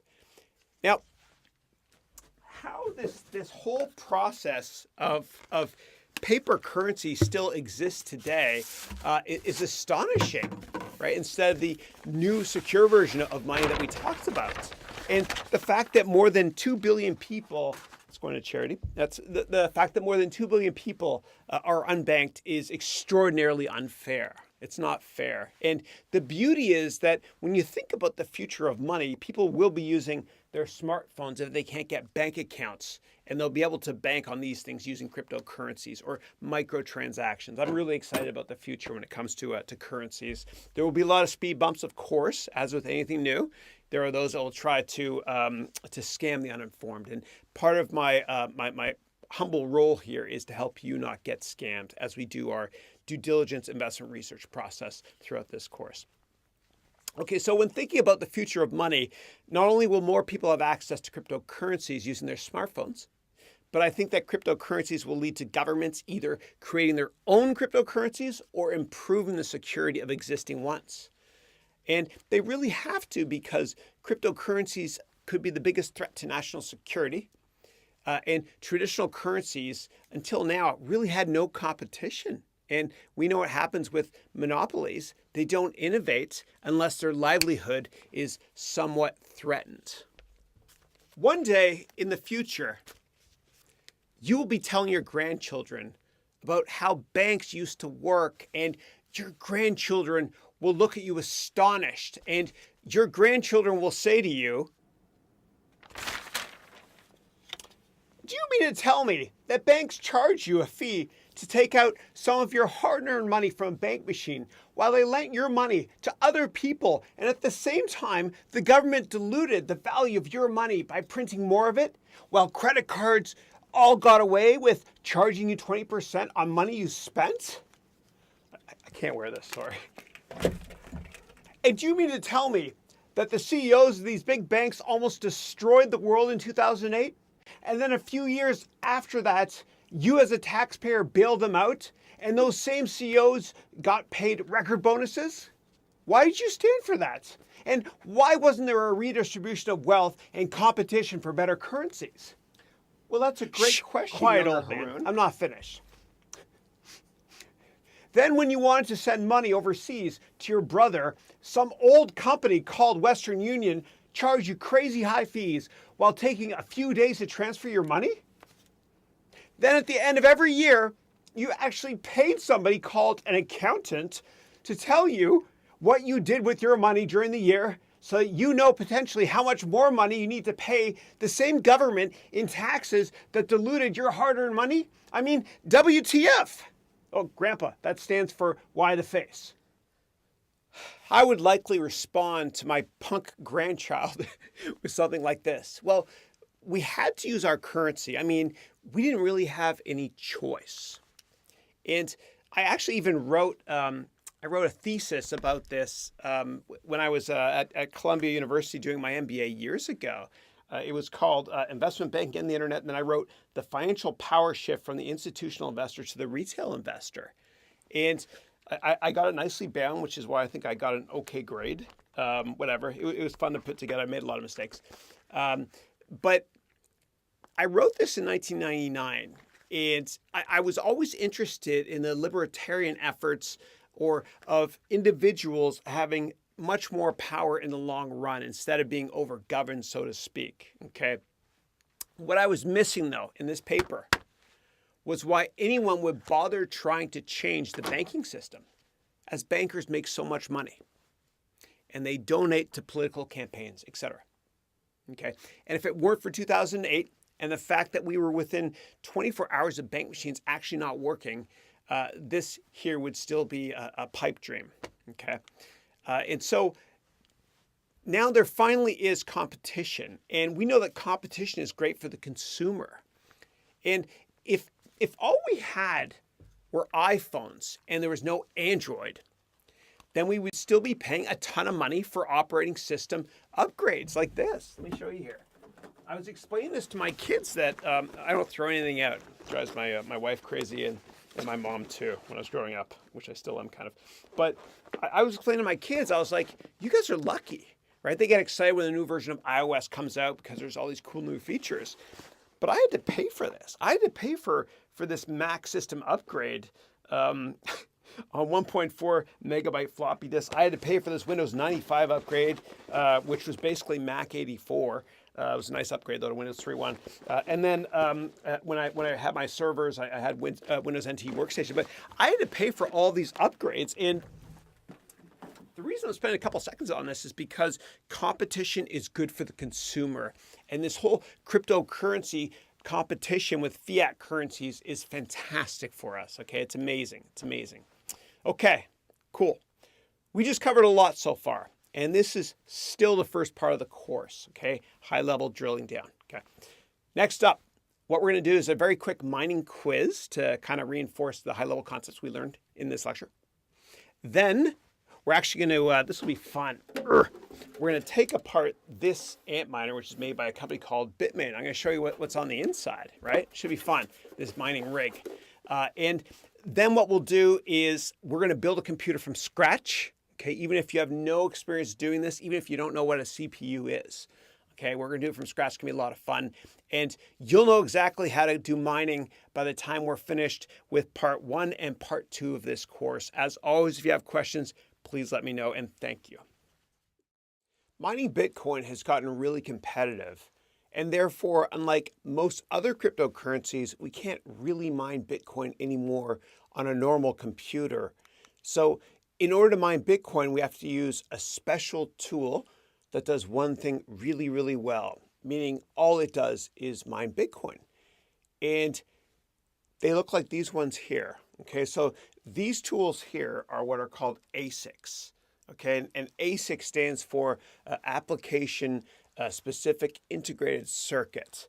Here's the old Bitcoin miner I used to use, and here's the new one here. And both of them require a big power supply to work as well. And so since I don't use this one anymore, I'm going to take it apart and show you what's on the inside, which will really be helpful when we configure it and when we create our own computer as well. It's important to understand what's inside these things, and it's fun too. And I get to use a power drill. Okay, so basically an ASIC means a device that's got a microchip on it that does one thing incredibly well, right? That's all it does, okay? And so we're going to use this Antminer to mine Bitcoins later on in this lecture here. And both of these products here are made by a company called Bitmain, these two, as well as the power supply here. And before we mine Bitcoin from scratch, I want to open up this machine here, this ASIC machine, meaning the older Antminer, to quickly see what's inside. And these things, again, go obviously very, very fast. And even if you don't use an ASIC machine to mine, I want you to kind of understand the process, because in the future, some cryptocurrencies that are easy to mine now, you might have to use an advanced machine like this called an ASIC. And it's good to understand the whole process. And then later on, what we'll do in part 2.1, when we talk about Bitcoin in detail, we'll actually mine and configure this from scratch. Okay, and you don't need a monitor for this one because it's actually got software inside it, and you hook up to it through the internet, through the Ethernet port, which is actually right there. You see it? Okay. Okay, great. But you see, once we power these things up, they're extraordinarily loud, and they use just a ton of electricity, which is why I'm going to spend a lot of time in this course on helping you understand how much electricity costs where you live, so that you don't have to buy a single piece of equipment until you know that it's going to be profitable for you. Okay, great. So I've got my network set up here at home, and so I will plug this in later to the side of it so that we can mine. It'll actually go right in. Let me just move this over here, right in here. And actually, I'm going to move this down here. This guy is quite heavy. I want to power this new one on quickly for you before I take apart the old one, just so you can understand how loud these things are. Okay, so give me a second here. I'll plug this in here. This is Ethernet, obviously. Oh, I'm not wearing any shoes, so that could be deadly. All right, and when I do the GPU configuration later, when we make our computer, I'll bring this closer. Okay, great. All right, I'll power on in a second. Okay, so the power is a separate component here, right? It looks like this, and what you do is you just plug it into the wall here. And please make sure that you order both of these from the same place, or you understand what kind of power goes in here, as you know how concerned I am when it comes to safety, and always have one of these things close by. Okay, so I'm going to get the power cord, and I'm going to connect this in a second. Okay, so I'll show you here. And we have to order a separate power cord for our computer that we're going to make together. In the next lecture, I'll show you which power cord and supply to order. Okay, so I'm going to plug this in now. It's going to get really, really loud. And before I do that, I'm actually going to turn off 2 of my lights so I don't blow a fuse, because this thing uses a ton of power. Okay, 1 light, and I'll turn these back on in a minute. Yeah, actually I'll go up here. Great. Okay. Here we go. Ready? Earmuffs. It's going to be loud. So this unit here is now on, and there's fans on both sides. These things get really, really hot, and it does get even louder at times as well when it's mining stuff. Okay, so I'm actually going to unplug this now and put this away, and then we'll take apart the other ant miner. Thanks. All right. It actually still runs for a little bit after you unplug it, which freaked me out the first time. All right, let me turn the lights back on. We didn't blow a fuse. And if you're going to do this, if you're going to mine, I recommend having one of those little fuse box power plugs, so you can plug your computer into that one, and then this into maybe another plug. Up to you. Up to you. Okay. So let me put this down. All right. We'll come back to that guy later. All right. These here are where you would hook up the power supply to. And the other Bitcoin machine I put down had a lot more of these slots because it's more powerful. Okay, great. And basically, I was the kid growing up that was so curious about how stuff works that I took apart a lot of stuff in the house, and my mom was not happy about that. Okay, good. So now what I'm going to do is I'm going to open this up, and we'll take a look inside to see what's inside this guy here. So the first thing I'll do is I'll take off the fan here from both sides. And I'll go into fast forward mode so I don't waste your time here.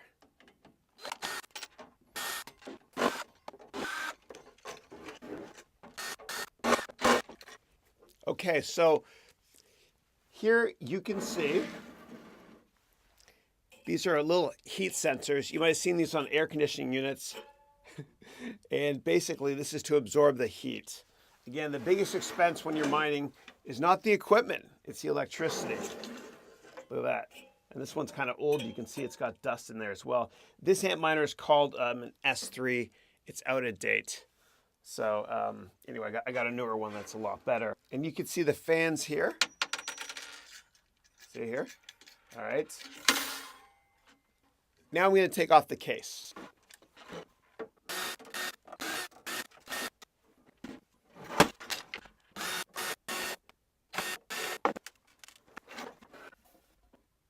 And so you've got the fans plugged in the motherboard here. You've also got these ports here, which plug directly from the power supply into the motherboard here.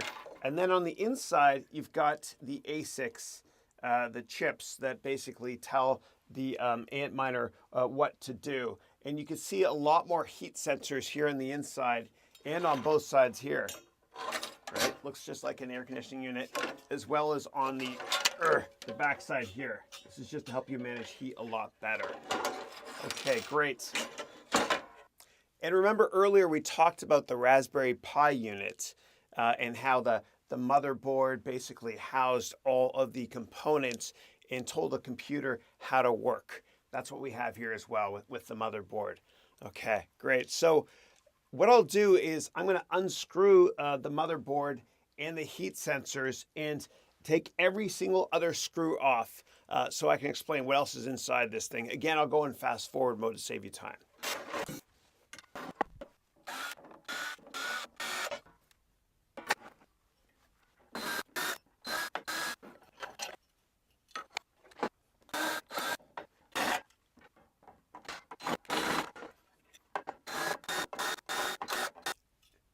And this grate here, this is one of the heat sinks to get the hot air out.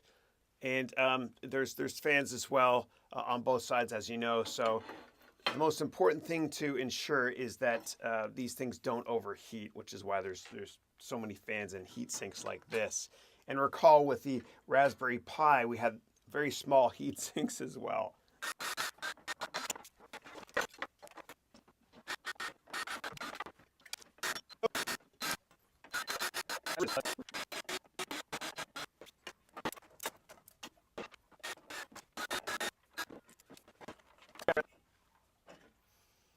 It is amazing how much dust gets in this thing. This is going to be a difficult cleanup job. I'm never putting this thing back together again.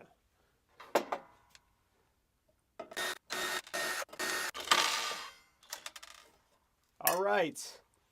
And then right here, you can see this is where the Ethernet goes into from your home network. This here is a little speaker, and then this here is the lights on off indicator, and that's actually the power switch there. I don't know if you can hear that. Okay. All right. And as you can see, this here is all about how to deal with heat, the heat sinks. Okay. But I hope you have a good appreciation for what's inside these things here. The most important thing to stress is that there's a lot of things that help it deal with heat and electricity as well, hence the two fans as well. Okay. All right, I'll clean all that stuff up later. Okay, I probably shouldn't have worn a nice shirt for this, but you know, I make a lot of mistakes. And electricity is a huge expense when mining. And now we understand why companies like Facebook and Amazon build their data centers, meaning big buildings with lots of computers in them. We understand why Amazon and Facebook build their data centers with massive air conditioning systems, obviously much better than this little fan here. And a lot of the times these big companies like Facebook and Amazon will locate their data centers in places where electricity is cheap or where the climate is much cooler. Okay, and so I'll give you a couple of examples just for fun of data centers here. So here's a picture of Facebook's Iowa data center. And here's Facebook's Oregon data center, which actually runs its own weather system to keep the temperature down per this image here. It's amazing. It's amazing. And here in this image is Facebook's data center in Sweden. Very nice cold climate. And you can see the importance of keeping all these machines very, very cold. Having low electricity prices is very important if you're going to profitably mine. And I'll help you understand how much it costs you electricity-wise before you even think about buying any of this stuff, okay? Now, if you want to see the inside of a data center, then check out the promotional trailer for this course, as I rented part of a big data center to film the promotional video in Prague. And I actually had to do voiceovers of what we recorded here in Prague in this trailer because the data centers are very, very loud. Not just because of the many computers running there, but because the air conditioning and fans are very, very loud there. Okay, back to our Antminer. The chips you see here in this Antminer are ASICs, which means they have one purpose only, which is to mine Bitcoin. Now in part 2.1 of the course here, we will use my new Antminer, the silver one that I put down here, and we'll mine Bitcoin from scratch. And I'm going to teach you how to configure the software, the easy way, and just how it all works. And in part 2.1, I'll also teach you how much money you can make while you mine Bitcoin. In the next two lectures, after I clean up this awful mess here and wash my hands, but I'm going to show you how we can create a computer from scratch so we can mine some of the other non-Bitcoin cryptocurrencies in this course. Thanks.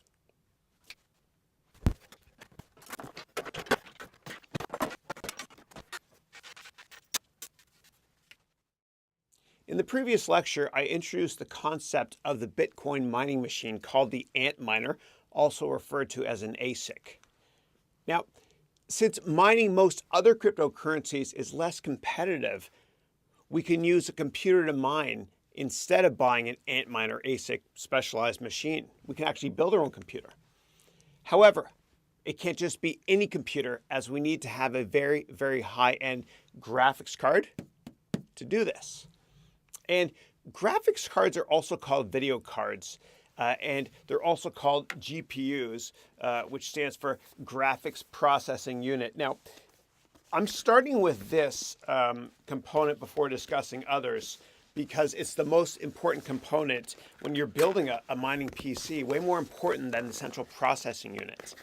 So let me just take this out here. Okay.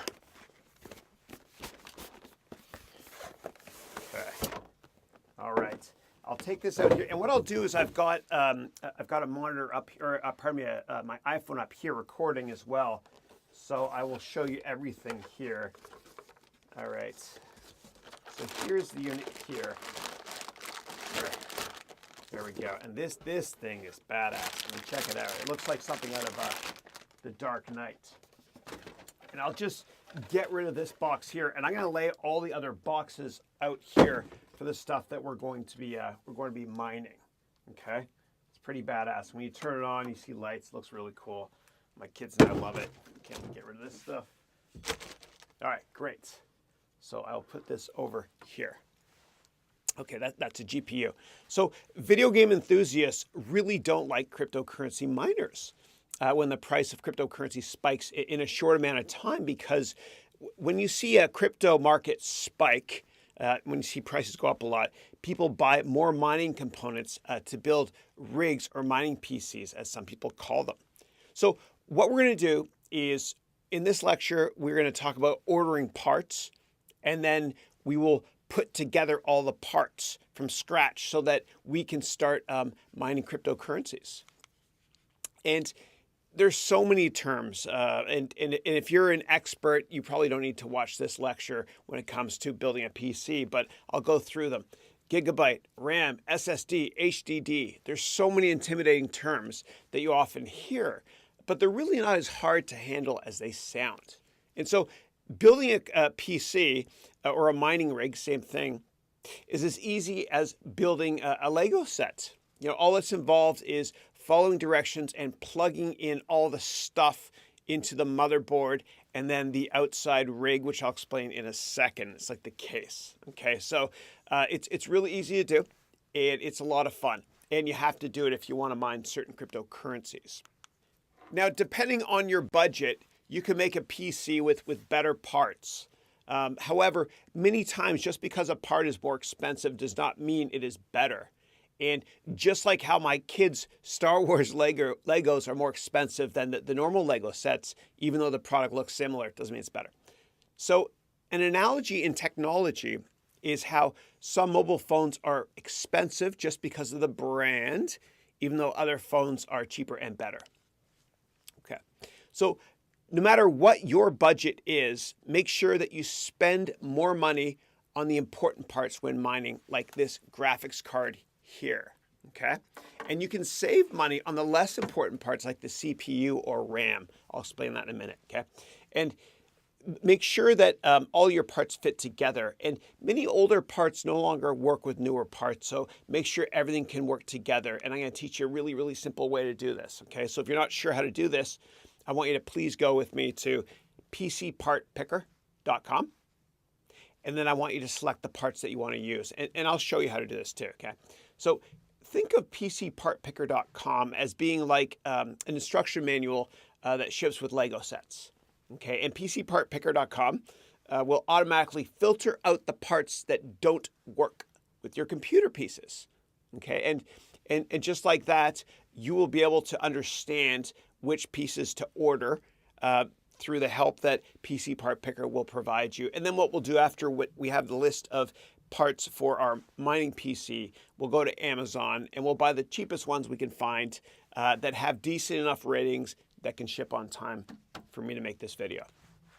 And you can access all of the resources that I discuss in this menu here. The categories are in alphabetical order, as you know, so let's scroll down to M for mining and access the Part Picker website here. Okay, so let's go to pcpartpicker.com. This website is so amazing that it will not only help you build the PC that fits your needs, but you can also check out other PCs that other people have made and kind of use their configurations, kind of like downloading Lego instruction manual PDFs for free. Okay, and you can access complete builds for a PC, like a gaming PC, etc. Okay, cool. Moving on. So let's imagine that each part of the computer is like a part of the body, okay? The CPU, also known as the central processing unit, is the brain of the computer. And it kind of controls everything that you do on your computer. And it's usually one of the most crucial parts for the computer. And as we pick out parts for our mining PC, we will be building this computer piece by piece. Okay, so make sure that you select the GPU, meaning graphics processing unit, video card first, okay, as this is the most important thing to choose, and everything else is less important than this. So let me just put I'll put this box up here, just so you can kind of visualize what we're doing here. And I'll lay out actually all the boxes here, the stuff we choose, and I will put this away safely over here for now. Okay. So our computer that we're going to build is going to use this GPU, this graphics chip. Okay, it's called the Asus Radeon RX Vega 64, 8 gigabit video card. And that's important for me to mention because we're going to be using the name of this product a lot when we're downloading mining software to install, and also when we're calculating if it's going to be profitable at all for us to mine. Okay, and recall please from the last lecture how cooling these items is super, super important. And that's why this guy here has got 3 fans on it. Okay, as my son would say, that's dope. And I chose this graphics card as it's one of the better ones out there. And I also wanted one that could mine several cryptos in this course, which I will show you how to do in part 2 of the course. Okay, so as I made this course, it's important for me to mention the price of this GPU dropped a bunch, which is somewhat expected because the price of cryptocurrencies dropped as I was making many parts of this course. Okay, and what you can also do is you can hook up your a TV to this. Okay, I'm going to use an HDMI port. See how it's on the back here. There's also an HDMI port in the motherboard, but that we're going to talk about ordering in a second. But we're going to hook our monitor up to this guy here, which is the HDMI port. And I'm just using a television I have from the house because it uses HDMI and I want to save some money as well. Okay, great. And my son is going to get upset with me because he is playing Fortnite right now. It's a Saturday, and I need to get the TV for this. Anyway, I'm not that popular in my house. Okay, so you'll remember that in the last lecture, I did not discuss connecting the Antminer to a monitor. As what we'll do with the Antminer is we will ping it, meaning we will connect to the Antminer using your home network and your home router. And I'll explain how to do this in this lecture here on mining Bitcoin in part 2.1 of the course. Okay, back to building our computer now for non-Bitcoin crypto mining purposes. Okay, so as you can see here, I will build a PC here from scratch on this amazing PCPartPicker.com website.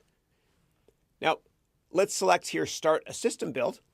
And by the way, I already have all the parts here in this room for this computer we're going to build. But it's important for me to show you how I use PCPartPicker.com to choose these parts. And so I did a screen record before.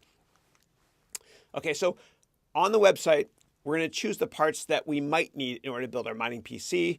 We've already got the GPU here, okay, which is called the video card. And PC Part Picker makes sure that I only select compatible products when building our PC, which is why I start with this first because I want everything else to be compatible with this. Okay, great.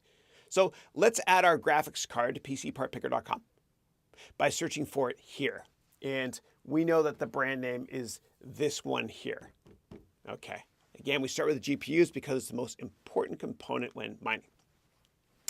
And the important thing to consider when picking a great GPU for mining is what is called the hashes per second. Okay, and I need to get my axe to show you this one, okay? Here we go, hashes per second.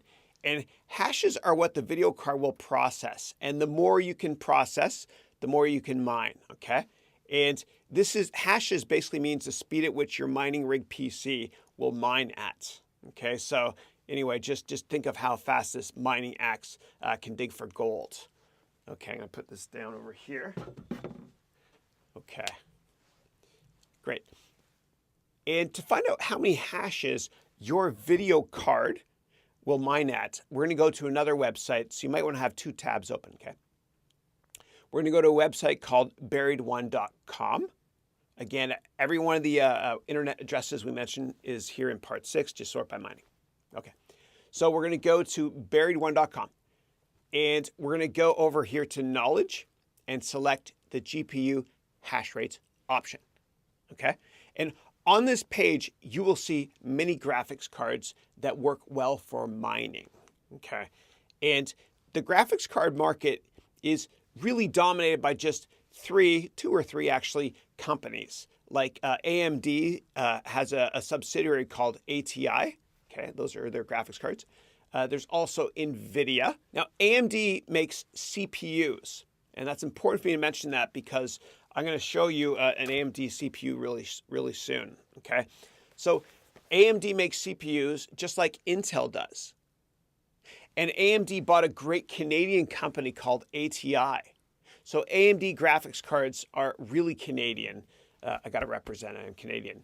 And Intel, I'm sure, and it's important for me to mention this, Intel, I'm sure, has always wanted to buy NVIDIA, right? The other graphics card company.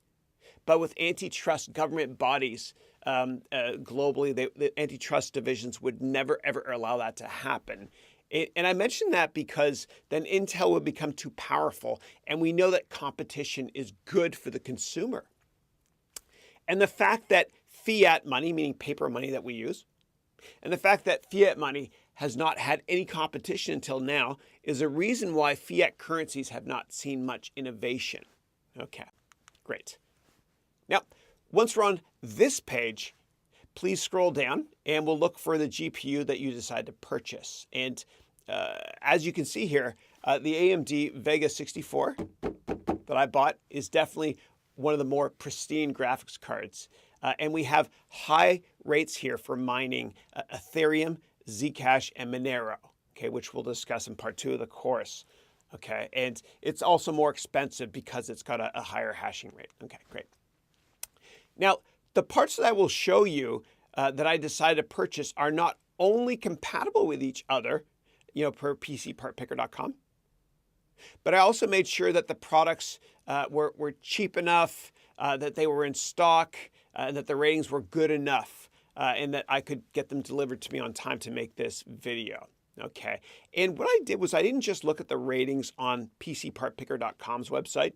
I also went to Amazon and looked at the ratings there.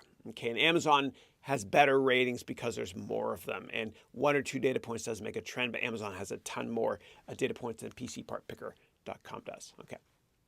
Okay, and I promise you that prices will continue to come down a lot, as they always do in the long run with computer components.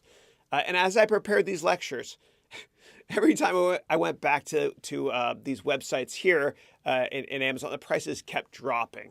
It drove me crazy, but it's okay because prices will even be way lower by the time you watch this. Okay, and this course is meant to teach you how to build these things. Prices will come down, but the methodology will always stay the same. Okay, great. All right, so what does this stuff mean here? Well, per this image here from the Buried One website for our graphics card can mine the Ethereum algorithm at a speed of 34 mega hashes per second. Okay. Now, you see the mining OC here as 40 mega hashes per second for Ethereum. OC means overclocking, okay, or Orange County if you're from Southern California, right? So OC means overclocking, which means if you're super technical and you want to modify or overclock your GPU, this thing here, then you can make this card mine at 40 mega hashes per second for Ethereum mining, okay? And we're not going to do that, though, as it can be very dangerous, as you can overheat and fry your graphics card. Okay, so safety first, always, always, always. And this is why, and I'm driving you crazy with this, I apologize, but I care. This is why I always have these fire extinguishers close by. Okay, great.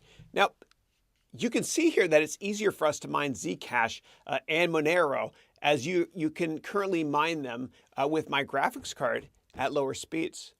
So for Monero, we can mine at 1750 hashes per second, which is the same thing as 1.75 kilohashes per second. Okay, and I'll explain this soon. Okay, I'll come back to this concept later in the course.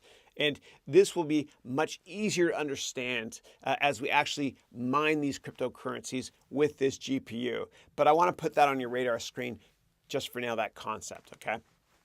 And the last thing I'm going to say about our GPU for now is that I purchased this one to show you in the course as it mines a bunch of the cryptos covered in this course at a decent rate, okay?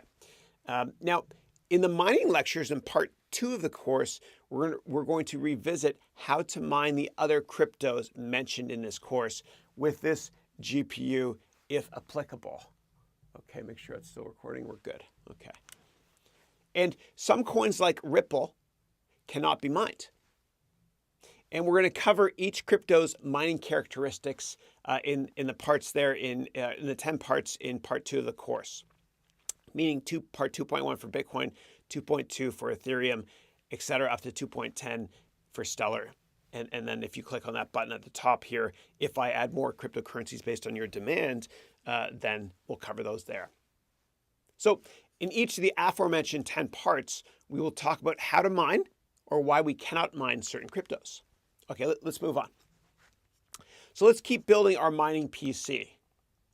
Now, let me explain the selection process of the non-GPU items, meaning everything except for this one here. Okay, GPU is also called the video card, as it is the part of the computer that video gamers love, as a great video or GPU card. It makes games look savage. I have no idea if I'm using that word correctly, but my sons say it. And I'm always up to date with how cool people speak. Okay, groovy, far out. Right on, dude. Moving on. Okay. All right, so let's select a CPU here. And notice how the green text here says no compatibility issues. Okay, as we select the correct CPU, we'll find out if there's compatibility issues or not. Okay, so let's click choose a CPU, which means central processing unit. It's the brain of the computer, kind of. Okay, and luckily for us, unlike most computers that you and I all use daily, mining computers do not require much brain power from the CPU, as the GPU does the hard work. Okay, and so I wanted to find a cheap CPU with decent enough ratings. And I wanted it to have a speed of at least 3 gigahertz. And anything above 3 gigahertz has multiple cores. So let's sort by price, lowest to highest, of course. And we're going to go with the AMD A6 6400K. All right, now I'm going to put this here so you can see it. Actually, I'll put it this way here. I'll just lay everything out on the table here for you. Okay. And this processor was great value. And I'm amazed at how much prices have come down for CPUs like this. And I chose AMD here. Okay, great. Now, not all of the components that I select will show up for you if you try this exercise, as inventory changes a lot. But this website is great, as it will help you understand if the parts work together per the green compatible message in the top left-hand corner of the PC Part Picker website here. Okay. All right, next on our list is the motherboard. And just like how my mom kept our house together and made sure that all of us, my brother and sisters, all of us got along together growing up, the motherboard is the foundation of the rock. It's the foundation of our PC, and a lot of stuff plugs into the motherboard. Okay, and so and I'll show you this motherboard in a second, but since the main focus of our rig is only one GPU, we do not need a specialized motherboard with many slots for GPUs. Okay. However, if you plan on making a rig, which is what miners call mining PCs, if you plan on making a rig with multiple GPUs, then buried1.com has great guides that you can base your mining rig off of. Okay, so what I did was I bought the cheapest motherboard I could find that would ship in time for this video. And one of the coolest things about building your own rig is that you can build a rig that fits your budget and your needs. Okay, and I'm going to take this out of the box because I want to show you in a minute or two how stuff plugs into this. Okay, so let me just put this over there. Okay, so I'm gonna keep that there, and soon I'm gonna show you what plugs into the sides here. Okay, so it's a bit heavier there. All right, good enough. Great. Okay, next up we need RAM. That's random access memory. And we need to have a lot of RAM if you want to have a lot of programs open at the same time and you want to multitask. And when you're mining, though, it doesn't really matter with RAM because we just want to have one program open, which is the mining software, along with Windows, of course, your operating system, or Linux, which I'll talk about in a second. Okay, so 4 gigabits is more than enough. Okay, and this is one card that has 4 bits of RAM on it. Okay, and when I open this up in the next lectures after this one, I'll show you how to install this and everything else on the motherboard. It'll be a lot of fun. But you can cut costs here. You can get cheap ones. Okay, all right. So scroll down here, and on the bottom left side, you can see that you can change this here just to show 4 gigs of RAM one time, meaning on one card, not 2x. 2x means 2 cards with 4 gigs each. I want 1x, so I selected that little checkbox there, okay? And you can get more RAM if you want to be able to play games on your computer, or if you wanted to have many programs open at the same time, like PowerPoint, Word, Excel. You get the idea. But if this PC you're building is only for mining, then 4 gigs is good enough. Okay, and just check out here how prices have continued to come down. It really is amazing. Okay, and so I bought this brand here, the Patriot brand.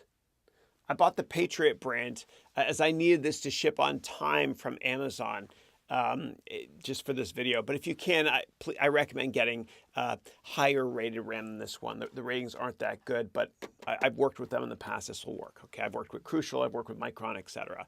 It's good enough. Okay, moving on. Okay, next up we have storage. Now, there's 2 kinds of storage, right? There's faster storage called SSD, and then there's a larger one that's not SSD. Okay, and I'm oversimplifying this for a second. Okay, now I have a personal preference for SSD, which is faster storage. And since we're mining, we do not need a lot of storage. And SSD stands for solid state drives. Okay, and here's the one I got here. Okay, solid state drives. And there are very few moving parts in this, so it can run very quickly, unlike traditional larger hard drives that operate like a record player. They're slower partially because they have many more moving parts like a record player, and then they call that a GMR head, which companies like TDK, Japanese company, make. Okay, a little bit off topic there, but this is an SSD. Okay, and I'm going to put it down here so you can see it from the camera above. And I'm always amazed at how much prices keep falling over the years for SSD drives. All right, so I got this Kingston drive here, as it is not too expensive, and the ratings are great. Then I added this to my Amazon cart, and you can also see the amazing ratings here on Amazon for this dude here, okay? All right, next up we need the heart. Okay, we need the heart of the computer. It's also known as the power supply to provide the life actually to our machine, the power. And you're going to want a sufficient amount of power or your computer will not run well. So if your mining rig is going to have more than 2 GPUs, okay, this is one here, you're going to have to figure out how much wattage you will need for your rig, okay? And if you plan to have many GPUs, I personally recommend having 1100 watts and up, as that should be more than enough to power multiple GPUs, okay? Okay, great. So, and I'm going with the reasonable 750 watts here since we only have one GPU card for now, okay? This 750 can handle 2 GPUs, but I'm just gonna do 1 card for now, okay? Now, when I chose this power supply unit, I chose a brand called EVGA, as it is reputable and the prices are not egregious. They're not crazy high. And as you can see, the ratings here on PC Part Picker for EVGA are decent. And I don't want to be too cheap, though, when it comes to power, as safety always comes first. Think of it like how you spend additional money on insurance. I like to buy good brands when it comes to power. And EVGA has excellent customer support, and a company is only as good as its customer service, in my very humble opinion, just like how Amazon has great customer support. And speaking of Amazon, I actually had to buy power cables as well from Amazon to connect to my power supply units. When I put together this entire computer or mining rig, as people call it, this will make much more sense to you. So I'll put that there aside. Okay, great. Now, if we look at the PCPartPicker.com website, it says a cooler or fan for the CPU cooler. I'm going to skip it because this AMD here already has a fan that comes with it. And I'll show you how to configure it in the next lesson. But you can see here, okay, here's the processor, here's the fan, and you got these cooler things, great things. So that it already ships with a fan, okay? And I'll show you how to configure that later. It's got a special goo on the end as well. I'll explain what that means. It gets a little bit messy if you're not careful. Okay, I'll put this here, put this over here so you can see the brands. We don't need additional memory. We have enough. Or hard disk space, so let's just keep moving on. And PC Part Picker doesn't recommend a case for it, meaning the shell you put on the outside of your computer or the rig that you attach these parts to. So I'm going to get the cheapest one I can find on Amazon with a decent rating, and I chose this one here as it got delivered in time for this video as well. It's in this box here. It's called, the brand name is Open Air Miner Mining Frame, the Ethereum Steel Coin Ibanku. It doesn't mean it's for Ethereum, that's a branding thing. I'll put this down though, because it doesn't really tell us much on the outside of the box. Okay. We don't need a CD drive because we're going to install Windows directly into the USB port of our computer. I'll come back to that in a minute. And of course, PC Part Picker makes sure that all the stuff we have selected is compatible with each other. Okay, we're almost done here. Now, we do not want to buy more software. And I'm actually going to use my TV to hook up the motherboard to my GPU using an HDMI cable. When I assemble all this stuff, I'll bring the TV in. I don't need an expansion card or anything else. And I ordered the cheapest mouse. That's how we say it in Canada, mouse. Okay, I ordered the cheapest mouse I could find on Amazon. Anyway, and then the cheapest keyboard I could find as well in this box here. I'll open it up later and show you how to configure and install that stuff. It's pretty simplistic. Okay, and if you scroll down here, you'll see the price history of all the items selected, and it can be frustrating. It can be frustrating to look at the chart after you order the components, as quite often, this is crazy, but quite often the price drops literally by the time your components arrive in the mail. And sometimes you'll see prices go up a little bit though, if there's a spike in the price of cryptos, as more people mine when prices go up and vice versa. It's all about supply and demand. Okay, now we need to order what are called risers, okay? These are risers, okay, and I'll explain what this means. Risers are something, and I'll put it here so you can see it. Risers are something unique to mining rigs because what they do is they allow GPUs, okay, they allow GPUs to connect to the motherboard, okay, in a more space-friendly manner.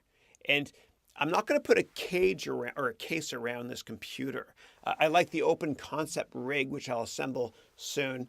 As the open concept rig doesn't get as hot as a computer with a case around it. And just make sure if you do this that you don't have kids that are nearby, as they can get hurt or electrocuted or whatever if they touch the equipment. Okay, thank you. Okay, so here's the Razer product I selected. Again, it will plug this guy into here so that I have more space to move around my components if I want to. And the last thing I'll say about risers is I like them because they keep them away. It keep the GPU away, a little bit farther away from the other stuff in your computer, so that this, which gets hot, doesn't overheat other products. Now, when it comes to the frame, this thing here, which I'll put together soon. When it comes to this frame, a lot of people they use milk crates, or they go to the hardware store and they make their own just to save money. And I don't recommend doing that unless you're really, really advanced when it comes to this stuff. Because what happens is you have to be careful with electricity grounding. And just to be safe, I recommend buying just a rig frame instead of making one yourself, unless you're really, really advanced.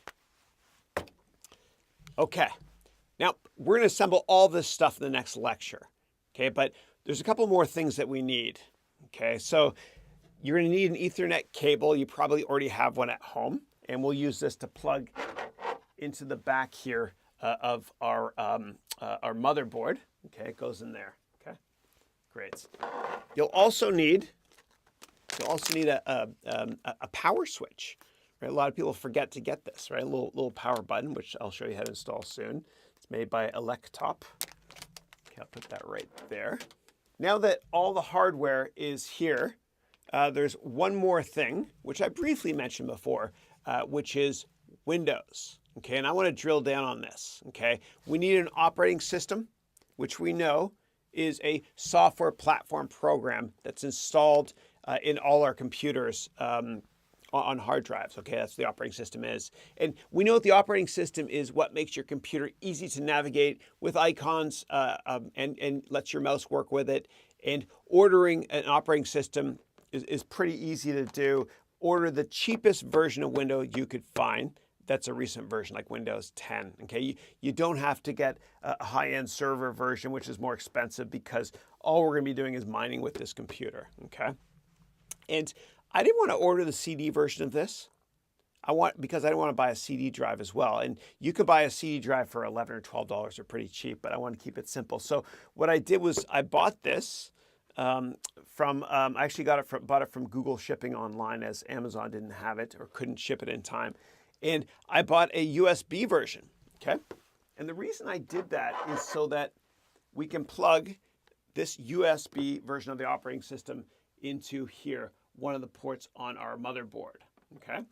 And you'll see there's also ports here for the mouse, as well as the keyboard. Now, if you don't want to use Windows and you want to save money, you can use Linux, okay? And I love Macs, but it's a pain to open a Mac up and customize components. So I recommend, if you're newer to mining, use Windows, okay? If you're more advanced, then what you can do is you can use Linux, okay? And so here's a list of everything from PCPartPicker.com that we ordered, and as you can see, all of the parts are compatible with each other, okay? This is fun, huh? And we'll assemble this in the next lecture, which is even more fun. And assembling all this stuff is actually a lot easier than assembling, the Zelda Link character, which gave me issues earlier on in the course. Okay, so, and make sure, again, you always have a fire extinguisher close by in the very unlikely event that you need to use it. Okay, I'm excited. This is going to be fun. After you've ordered and received all of your parts, it's time to piece together the rig, meaning the mining PC.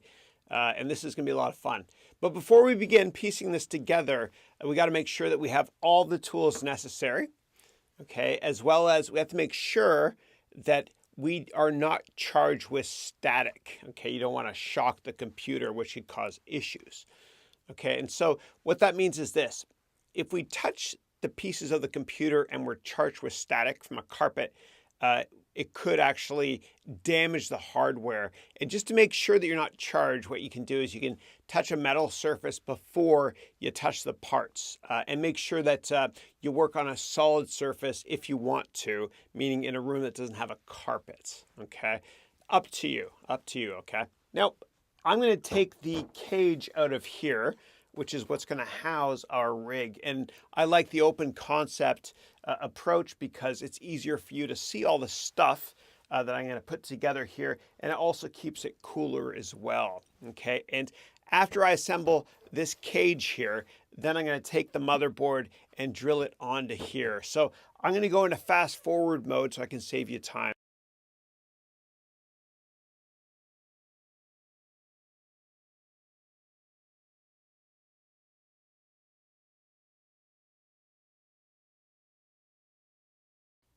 Now that our frame is complete, I'm going to install all of the components on this frame right now. And I put the microphone here so you can hear me a little bit better. And all we're going to need is this, and that's it.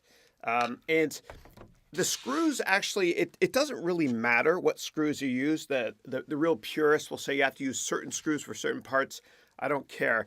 The only thing I'm going to do is I'm just going to use these little risers that came with it for static reasons, so that the motherboard stays cool because it's elevated a little bit with these little things underneath. And I'll show you in a second how to do that. And also so that there's less static charge to hit the motherboard. Now, people will complain a lot about static hitting their boards. I've never had that issue happen to me, but just in case, I'll put these risers here for you. Okay, great. So let me start. The first thing we'll do is I'll put in the motherboard, and I'm going to put these risers in right now first, and then I'll screw the motherboard into these risers, okay? And when you're using a screwdriver and a motherboard and any components, do it gently, okay? Don't do it as hard as you can, or you could crack the board. And I use this a lot, but I make sure not to make it too tight so I don't crack the components. But these things are actually more resilient than you think. The only thing you have to really, really be careful with, I think, my humble opinion, is the processor when you put it on. And there's this thermal gel underneath it, which is really cool. I'll show you in a second. All right, let's move on. So what I'm going to do now, and hopefully you can see it in that camera there, is I'm just going to screw in these little components here. Okay. They don't have to be too tight. Okay. This here. Oops. And when you look at your frame here, there's a lot of holes in it. Don't worry if you don't have a screw in every single hole here through all of these, just a couple to make sure that it's secure enough. And I'll show you what that means in a minute. Okay, so for example, these ones here are going to screw directly into the motherboard, but these ones here are not. And that's fine because I've just got these risers here that are going to support it slightly off of the bottom of the case here. All right, screw it in. Doesn't have to be too tight, it's fine. Okay. Great. Now I will put this in, and here we go. I'm going to line these right here. Okay.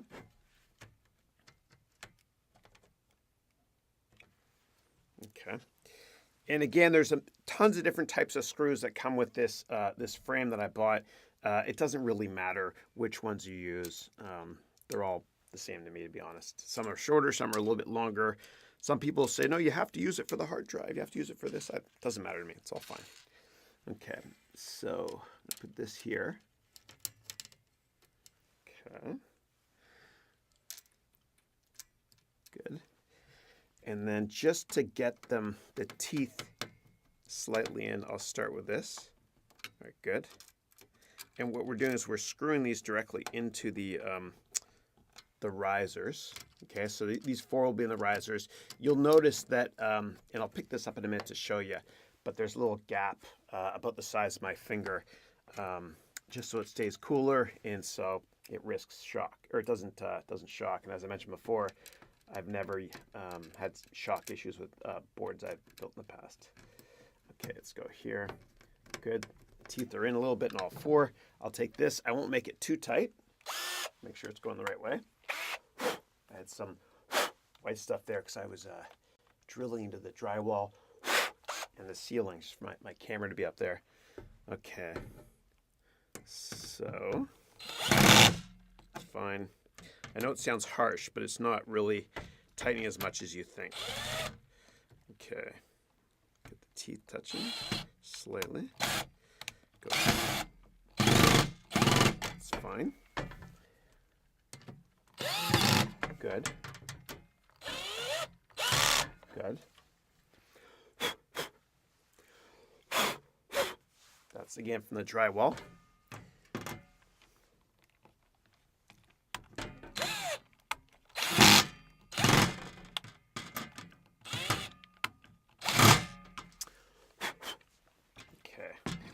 and that's secure enough. Again, it doesn't have to be too tight. I'm trying to get these to latch on to the little risers below it. It's fine, okay. And people call them standoffs as well. Okay, great. So as you can see, it's slightly elevated here. Okay, let me see if I can get you to see it in that angle. You can kind of see underneath there. Okay, kind of peek into it. All right, great. Okay, cool. All right, now next up what we're going to do is I'm going to put the processor on, which is one of my favorite parts. Let me go grab it. And so my AMD processor, it's shipped with a fan as well. Most of them do. And what you'll notice is that there's this thermal gel that's on it. Okay, it ships with it on it. And I'm actually going to put this on here. And sometimes you have to align what's called the that little golden triangle. You can see it there. Okay, and you align it with the corner here when you put it on, and I see a little triangle here. Now, I'm going to put it on incorrectly on purpose, okay? Watch this. It doesn't fall in, okay? You never force the processor, okay? It doesn't fall into those little slots there. This is the right way. I'm going to do it wrong again, just to show you. It's not falling in, okay? And then I'm going to do it the right way. Ooh, it just fell in there. It's pretty cool. Okay, great. I'll push that down. All right, now next up, what I'm going to do is we got the thermal gel already on there. I put this on before. I'm doing it again now. That's why there's a little bit of gel already on that. But it usually just comes on this part here. And the purpose of this is to keep the chip cool. The same thing with the gel, the thermal gel, right, to make it cool. And this is there's a fan on here as well. And remember when we were looking at the, hold on a second. We were looking at the Raspberry Pi. I left this on the floor. This was one of those little cooling units on the Raspberry Pi as well. And remember when we were looking at the Antminer, the one I took apart and voided the warranty forever, like it matters, it's old. That had devices like this just to cool down the unit. So, okay, let me put this Raspberry Pi piece aside here. All right, cool. If you have kids, you should buy a Raspberry Pi and assemble it with them. It's a lot of fun. Okay, so I'm going to put this here, and then we're going to clamp it down. You see the clamps? Okay, so I'm going to clamp one side here. Can you see that? Okay, and then I'm going to put this here. So let me get the clamp there. Okay, good. Okay, I don't want to force it. I want to be gentle with it. Okay.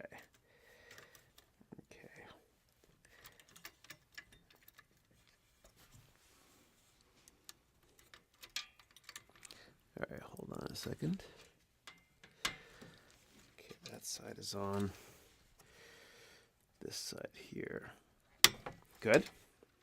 Now I'm going to clamp it in. Okay, see here? Clamped in, okay. And this here is so that we can power this fan here, okay? So I'm going to plug this in, and they're labeled as well. So hold on one second. Here we go. You see that there? It says CPU fan. Might be tough to see, right? But and when you get your motherboard, if you look at the instructions, which is usually just a couple pages, you can see that they clearly lay out what is what here on the motherboard. Or you can just go to the internet and download a PDF for it. Okay. Or go to YouTube if you're not sure. Okay. All right. So I'm going to put this here. Okay, hold on a second. Good. Okay, great. We're done with that. And sometimes this gets caught in there. Okay, so what some people do is they tie it very gently. So let me do that here. I'll tie it into a little bit of a knot there, just very gently. Okay, and that will kind of get the excess wires from getting caught in the fan. Okay, that's good enough. It's fine. I think you get the idea. Okay. Great. All right, we're done with the processor. Now I'm going to move on, and we're going to put in RAM. Okay, random access memory. And recall that we bought this, which is just this is from Patriot, not the best brand. I recommend getting something that's a little bit higher quality, like Crucial or Micron. But I wanted to get this in time to film this video. So we've got 4 gigs of RAM here. Okay, 4 gigs of RAM on one stick. And usually when you put these in, and there's usually 2 slots at least, you want to match them. So if I want to have 8 gigs, I put a 4 and 4. If I wanted to have 32, I put 16 and 16. But since this is just a mining PC, a mining rig, it doesn't matter how much RAM you have. Okay, we're just going to do one thing with this computer, and that's it, which is mining. If we wanted to have PowerPoint, Excel, Word, in Fortnite, which my kids play a lot, open, we'd have more RAM. Okay, let's move on. So when you put these things in, you pull these apart. See there? And then you just click them in, okay? And you'll see that you can align these here, right? Okay, so I'll plug it in. Doesn't matter which slot you put it in. Okay, so let me just grab that there. Okay, good, good. It's fine. Okay, it's good enough. Okay, great. So we're done with the RAM, and what should I do next? I'll do the hard drive now. Okay, I'll do the hard drive. So let me go grab that. It's right here. Now, when we install the hard drive, what you can do is you can actually skip this hard drive, which I bought. It's a pretty cheap drive, but you can actually, you'll see here, see the USB ports. You can put a thumb drive in there, a hard drive, and that's good enough, right? I chose this because it's a little bit faster, okay? And when we install Windows very soon, I'm going to show you how to do it. I do it on a little USB drive as well. Okay, cool. So in order to install this, we're going to need the power cable to be plugged into this as well. And you don't have to screw this in. What I'm going to do, just to keep it simplistic, I'm actually going to screw it into the top somewhere here, just because I want you to be able to see everything here. Okay, so what I'll do is I'll put this down here, and I'm going to get the power supply now. Okay. Okay. So this is the power supply we're using here. And before I go ahead and put the power supply on and connect the cables, I know I've said this a lot, but I care. I always want you to have this available, or another fire extinguisher. I've actually got 2 here just in case. That's how careful I am with this stuff. Because what's going to happen, I promise you, if you play around with computers like this and using power supplies over many, many years, decades for me, I'm dating myself, you will see smoke sometimes if you put the wrong cable in, okay? And what happens is if you smell burnt plastic even a little bit, immediately, and sometimes you won't see the smoke, okay? But the first thing you do right away is you unplug the power from the wall. Then you grab this right away and you look to see, and if the smoke has stopped, you don't have to use this, but if you still see smoke and you start to see a flame, obviously, right away, okay? Okay, and I taught my kids how to use this as well. Okay, so anyway, moving on. So there are just a ton of cables that ship in this thing here, okay? And this looks pretty cool, eh? Isn't that cool? So we're going to install this in a second. There are a gazillion cables that come with these things, and they're labeled as well. MB for motherboard, CPU for central processing unit, VGA for the graphics card, SATA for these things, and to power other devices as well. And I'm going to show you exactly how to do this, okay? Now, let me put this down for a second. Grab a bit of water. All right, so with these things, everything is really nicely labeled already for you, okay? So you've got here, and I don't know if you can see it up there. Maybe you can pause that, Chris, and post-edit. But I'll just hold it right here. You've got motherboard here, okay? CPU here. VGA here, which is for the graphics card, okay? Then you've got SATA, okay? SATA, which we're going to use here for powering a couple things, okay? One of which is the hard drive, okay? And then you've got peripheral 1, which I'm not going to use, okay? And then on the side of this thing, there's Eco, okay? which is, I guess if you want to save money, you can turn the fan off. Just leave it on always. Okay, better safe than sorry. Okay, and this is obviously the on-off switch. Okay, great. So what I'm going to do is I'm actually going to install this right here. And it's not perfect, but I want to put it right here so that you can still see into my rig as we continue to build it. Okay, great. So let me do this. So I'm going to turn this around just so you can hear me speak as I install. Okay, move this here. Put the hard drive there. I know where my fire extinguisher is. Great. All right. So what I'm going to do is I'm just going to install it loosely here. And the power supply doesn't have to be too tight. Just make sure that it's secured enough so it doesn't fall on your motherboard. Okay. So again, I'm installing it this way so you can see me. All right, hold on. So I'm just going to screw this in here. It's good enough. Yeah, it's fine. Okay. And I am actually going to tighten this a bit. And these things aren't as powerful as you think. If you turn a screwdriver as much as you can, as hard as you can, it's way more force than this thing will ever give. Okay, so I want you to know that as I'm screwing this in. I don't want you to think that I'm tightening things too much. Okay, and I'm going to do something a little crazy now. Cray. I'm going to mold it this way just so you can see there. Okay, see here? So I'm plugging it in here. It's good enough.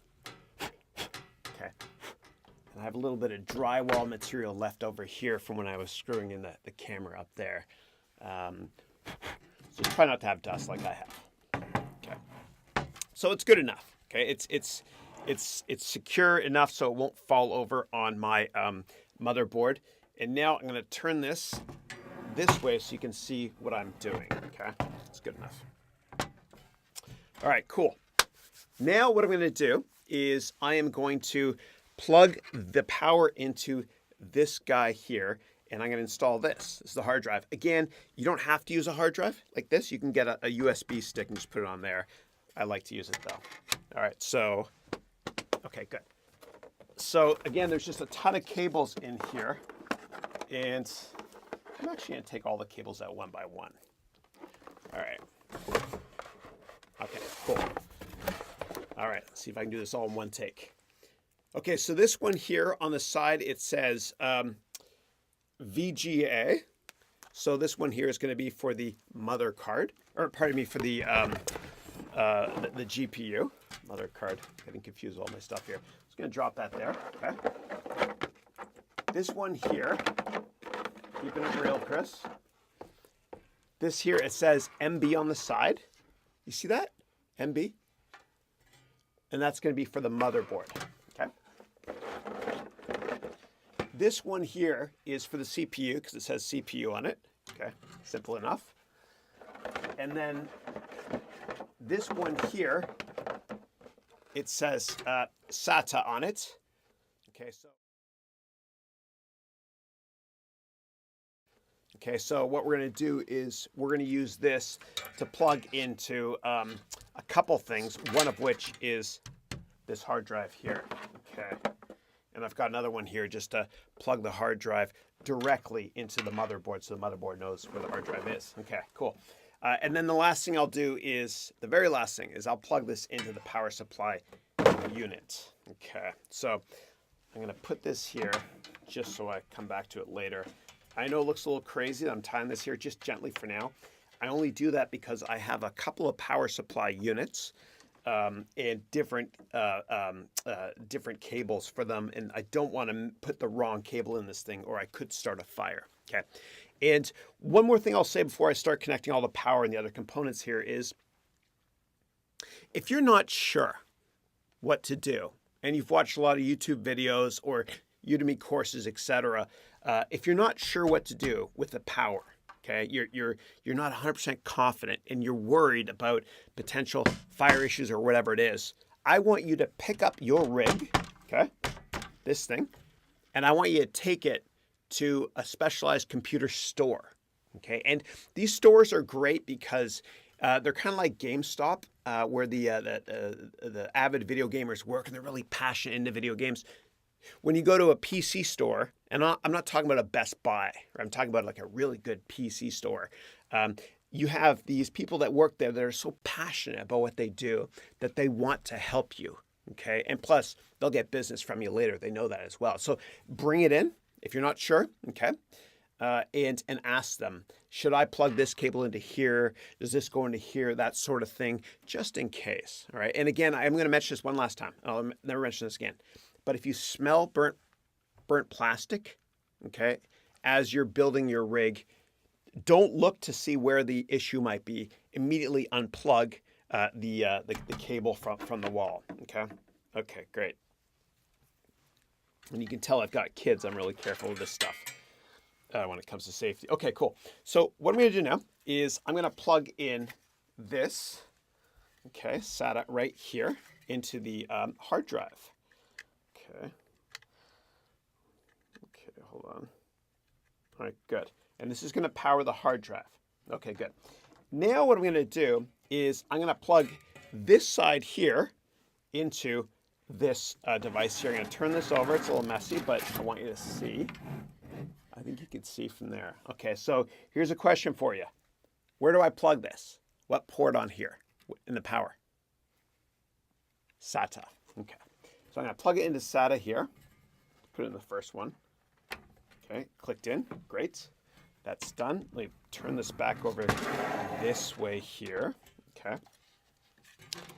Great. And I'm actually going to screw this in up here for now. I know that's a little ridiculous, but I want to have space open so I can show you stuff here as I put in the GPU. Now, when I put the GPU in, I can put it anywhere I want, and this rig is set up so that I can have multiple GPUs, okay? Multiple GPUs in case you want a very high-powered mining machine, okay?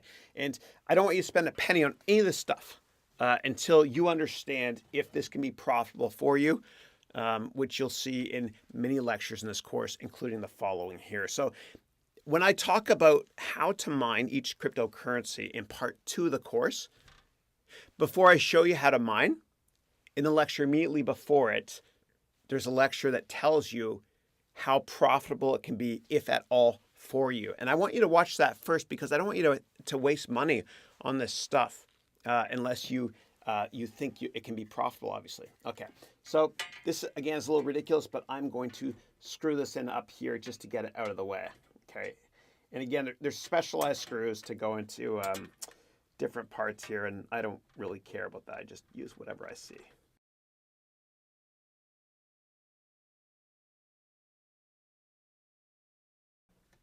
That's fine, not too tight.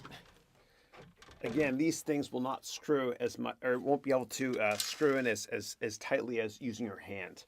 So if you hear it stop working like that, don't think it's screwing in a lot. It's just not strong enough, and it's saying, hey, this thing's not strong enough. Okay. Again, the little white fragments you saw there is drywall. Try to clean this off first before you screw it in. Okay, it's fine. All right. Good. So we've got the power now connected to our hard drive. We need one more thing, which is we need to tell the motherboard, hey, talk to the hard drive. Okay, so what we're going to do is we're going to plug this in here. Okay, and then I'm going to plug the hard drive in over here into a SATA slot here. Hold on.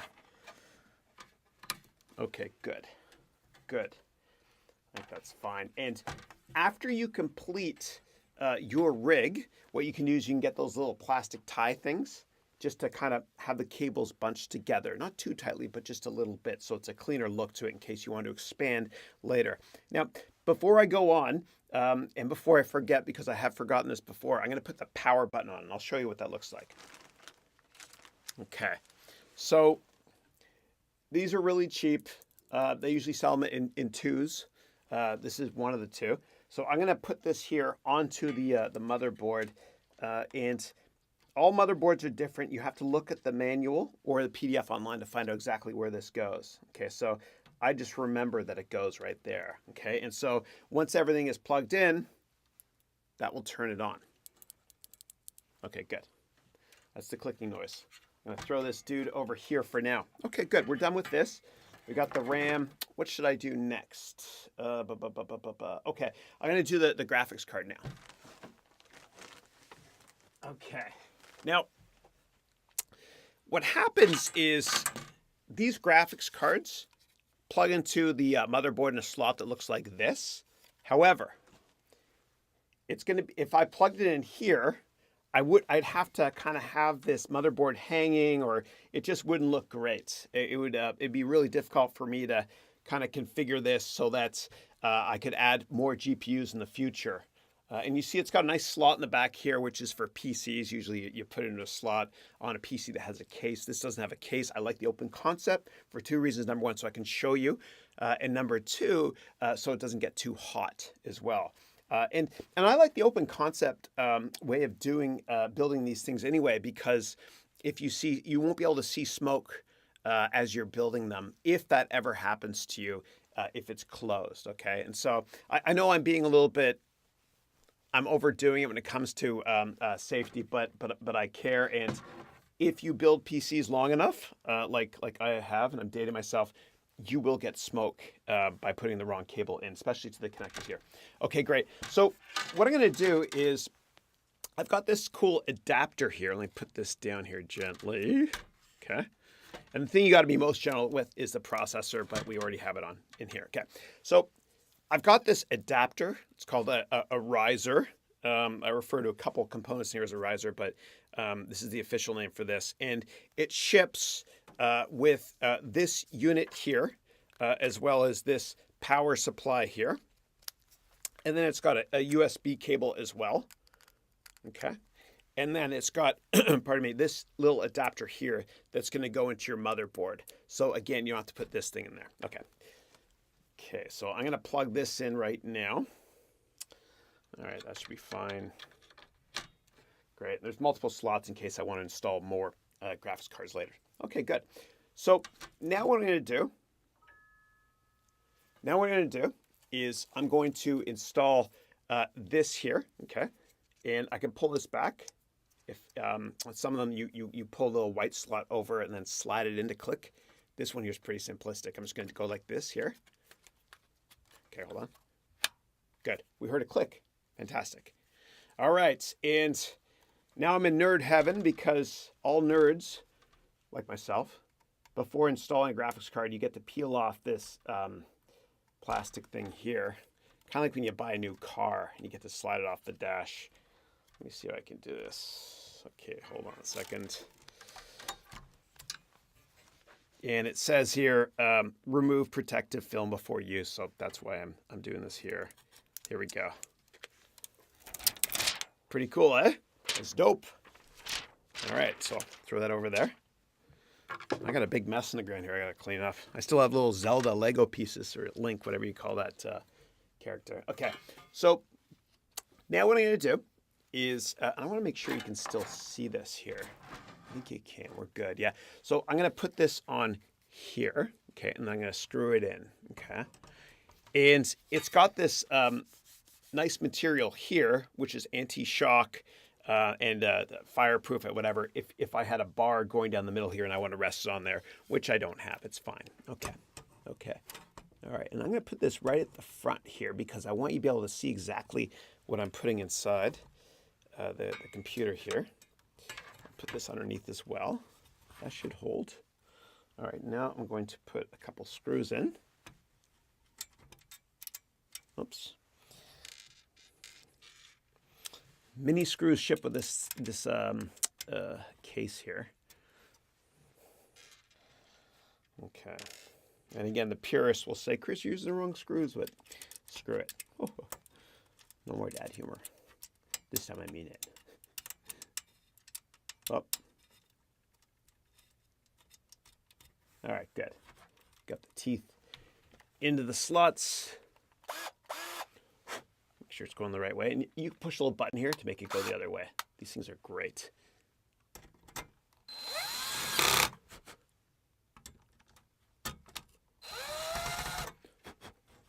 Good. Doesn't have to be too tight. It's good enough. It holds well. And if you wanted to, you could put a little bit of material here just to hold this up, which ships with a lot of these. All right, I found it. I have to be honest with you. I went down on the ground, and that was about 20 minutes me crawling around to find this thing, although it didn't look like it was 20 minutes. Okay.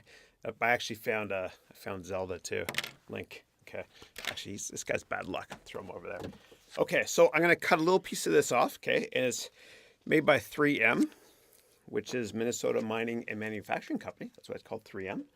Ticker is MMM, triple M, on the New York Stock Exchange. All right, let me just pull this open here.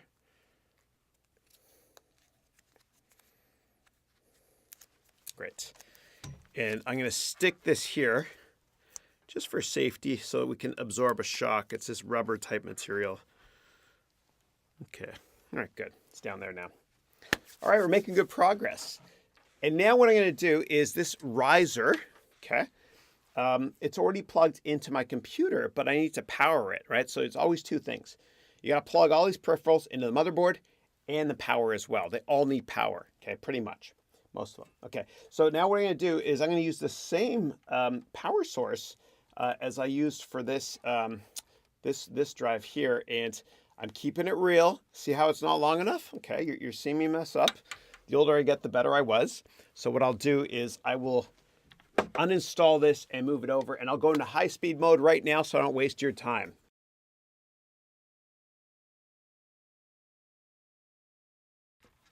All right, I'm back. I don't really move that quickly in real life, like the Flash does on the Justice League. I like Flash in the TV show Flash. I don't like the character in Justice League as much. He's kind of annoying. Okay, good. So now what I'm going to do is I'm going to plug this in here. Good. We got power, and we shared it, okay, with the hard drive one as well. I want to have as few cables as possible as I show you how to build this. Okay, we're still recording. Good. Great. All right. Now, you need even more power for this thing, okay? Even more power because it's a beast, right? We have the power on the bottom there for the little riser dude, but we need to power this guy as well, okay? And I ordered another cable for it, a yellow cable, but I actually found out that in the box there's a cable that works. Okay, and this one looked more robust as well. And you don't want to be cheap when it comes to cables as well, or anything power oriented. Don't be cheap when you buy power supply. Buy the expensive one, please. Okay, buy a good brand name like EVGA, which is the one I use. Okay, great. Now we're gonna plug this in, right, to power this bad boy here. Okay, so I'm actually gonna turn on the side because I want to show you. It's fine, everything is secure anyway. All right, you can see that, I think, right? Yeah, good. All right, so I'm going to plug this here into the VGA port. Okay, VGA is here. Okay, we're still recording. Yep, good. All right, VGA.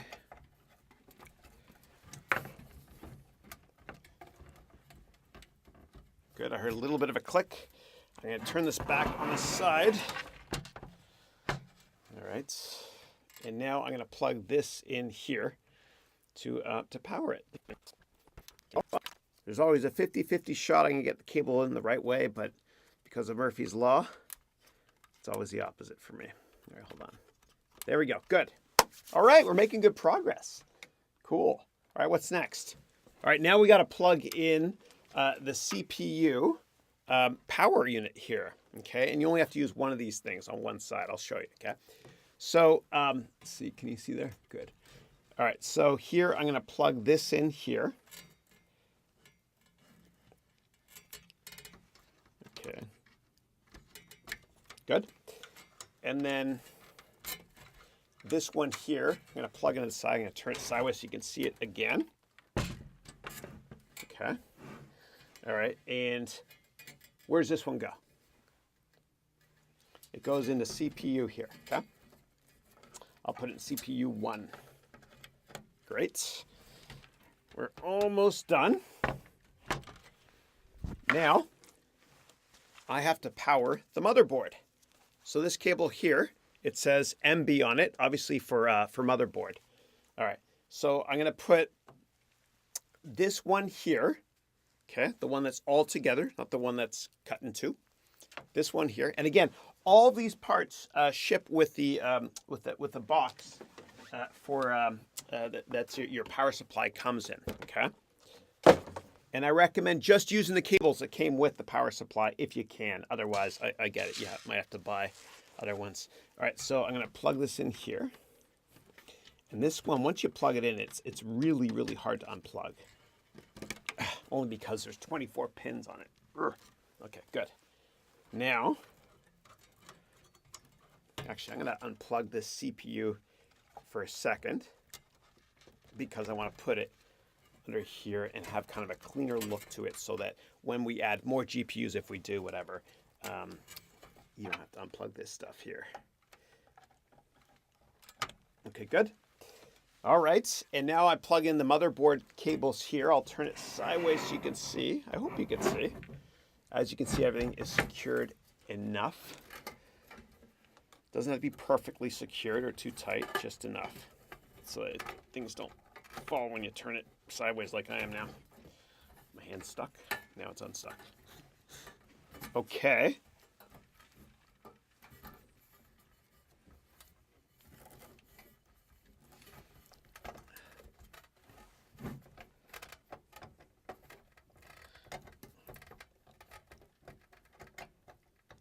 Can't seem to find it.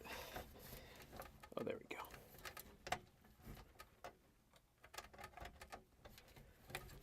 Okay, great. Done. All right. I think we're ready to go. You can see all this stuff here. Cool. All right, so the hardware is all in. Now I'm going to plug this power here. I feel like that guy from TMZ. All right, hold on. I'm gonna plug this bad boy in here. Okay. I'll show you what I'm doing actually. See here? Leave the eco on. Make sure it's off before you plug it in, okay? So I'll plug this in here. And then I'm going to show you in a minute how to do the software side. Hold on a second. Oy, whoops. Okay. I got it plugged into a special plug so that if I short it, it doesn't screw up the electricity of my other equipment in here. And I think we're ready to go. I think we're good. You ready? Ready? Hey, just like in Christmas Vacation, when he puts together the lights outside. Here we go. Didn't work. All right, keep it. Oh, you know why? It's not on here. Okay, now it's on. Now let's try again.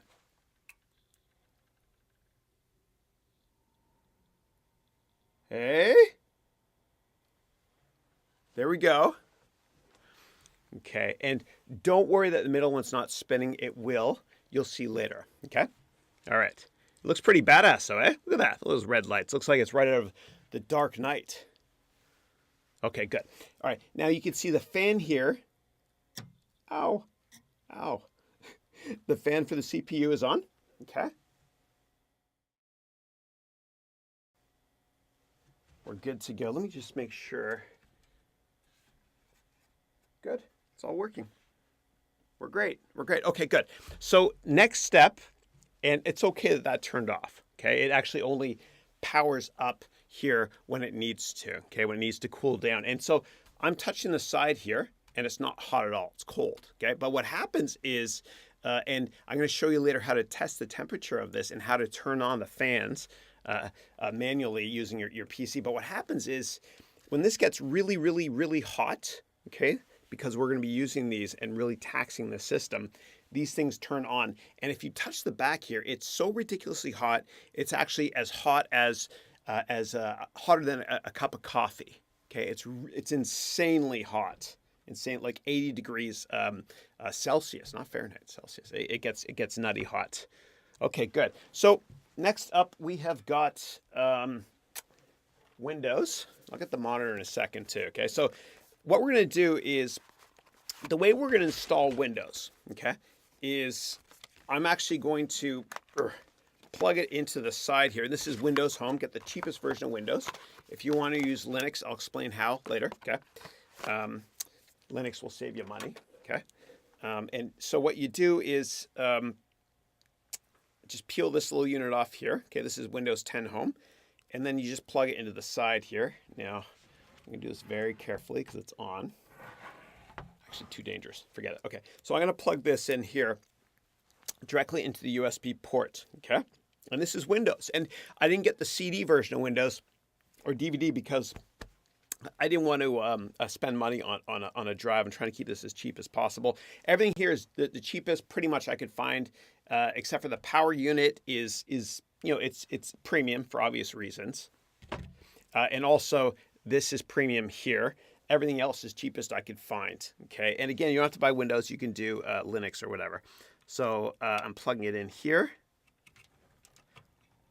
Can you see that up there? Good. All right, and we'll install Windows. All right, good.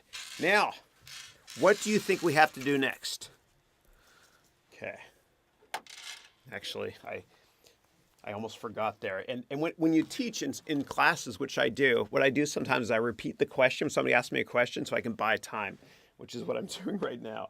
All right, I need the keyboard and the mouse. Got the keyboard. I've got the mouse.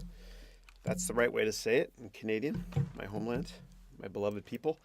So all you do is you plug the USB mouse and keyboard into the ports here. I've got 4 ports on this motherboard. Good. We got the keyboard in. I'm going to put the mouse. All right, here. Good. Cheapest I could get. It's amazing how cheap all this stuff has come over the years. All right, good. Now, I'm going to move these things aside.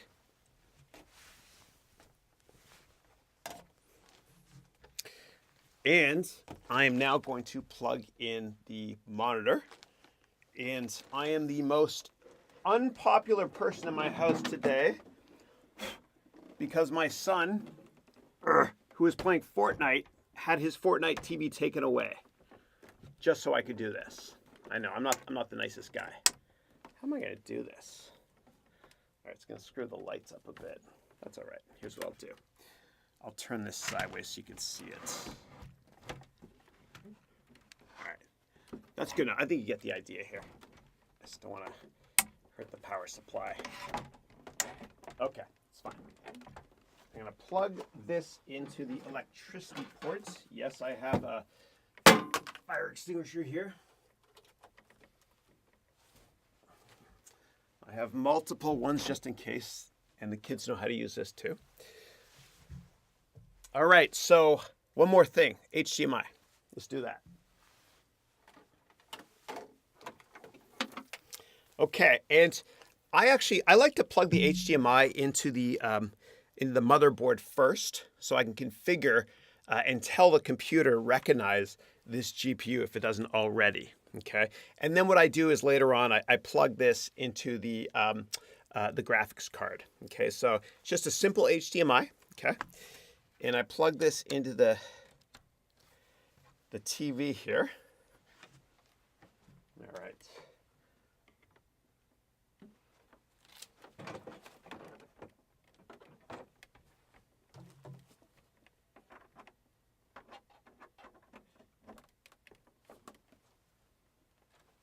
All right. Turn the TV on as fast as I can so that Andrew can play his Fortnite, which is taking over my house. All right, great. Cool. All right. So now what we're going to do is we're going to install Windows on this. And sometimes you can hit the F2 button when you're starting up a computer, and you can go into what's called the BIOS, where you can kind of change what ports are used, where to boot from, etc. Okay, so if I want to boot from a CD drive, I could do that. If I wanted to boot from another drive, I could tell it that as well. Make sure I got the right input here.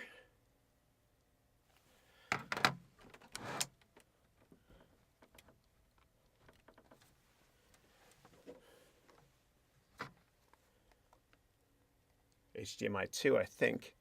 Come on. It's a live demo. You got to work for me. Enter.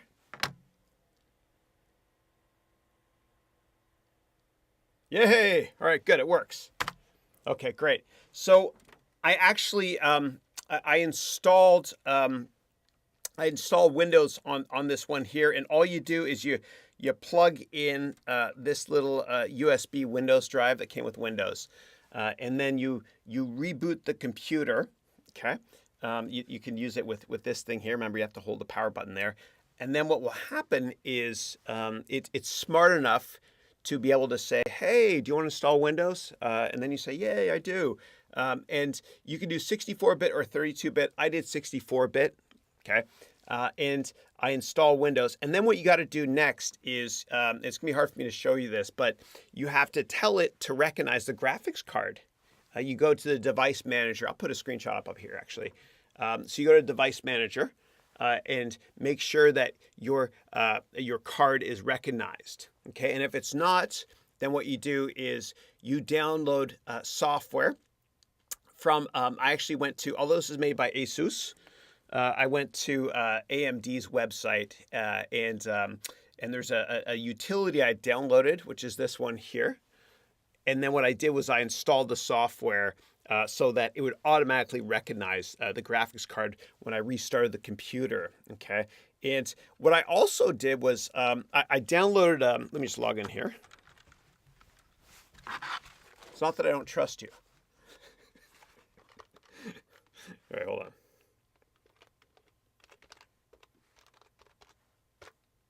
All right. It says, welcome, crypto miner. Can you see that there? All right. So it's Windows here.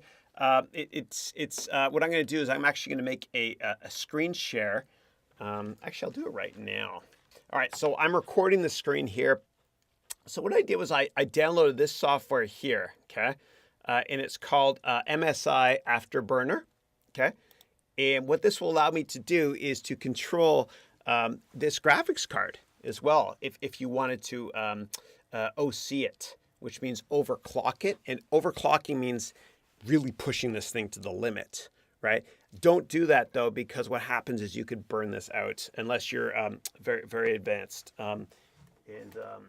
This is for both tracks here. Okay. All right, cool. So what you can do is, and you can see here in the screen record, is once you download and install MSI Afterburner, you can change the fan speed here and take it off auto and then click that check button there.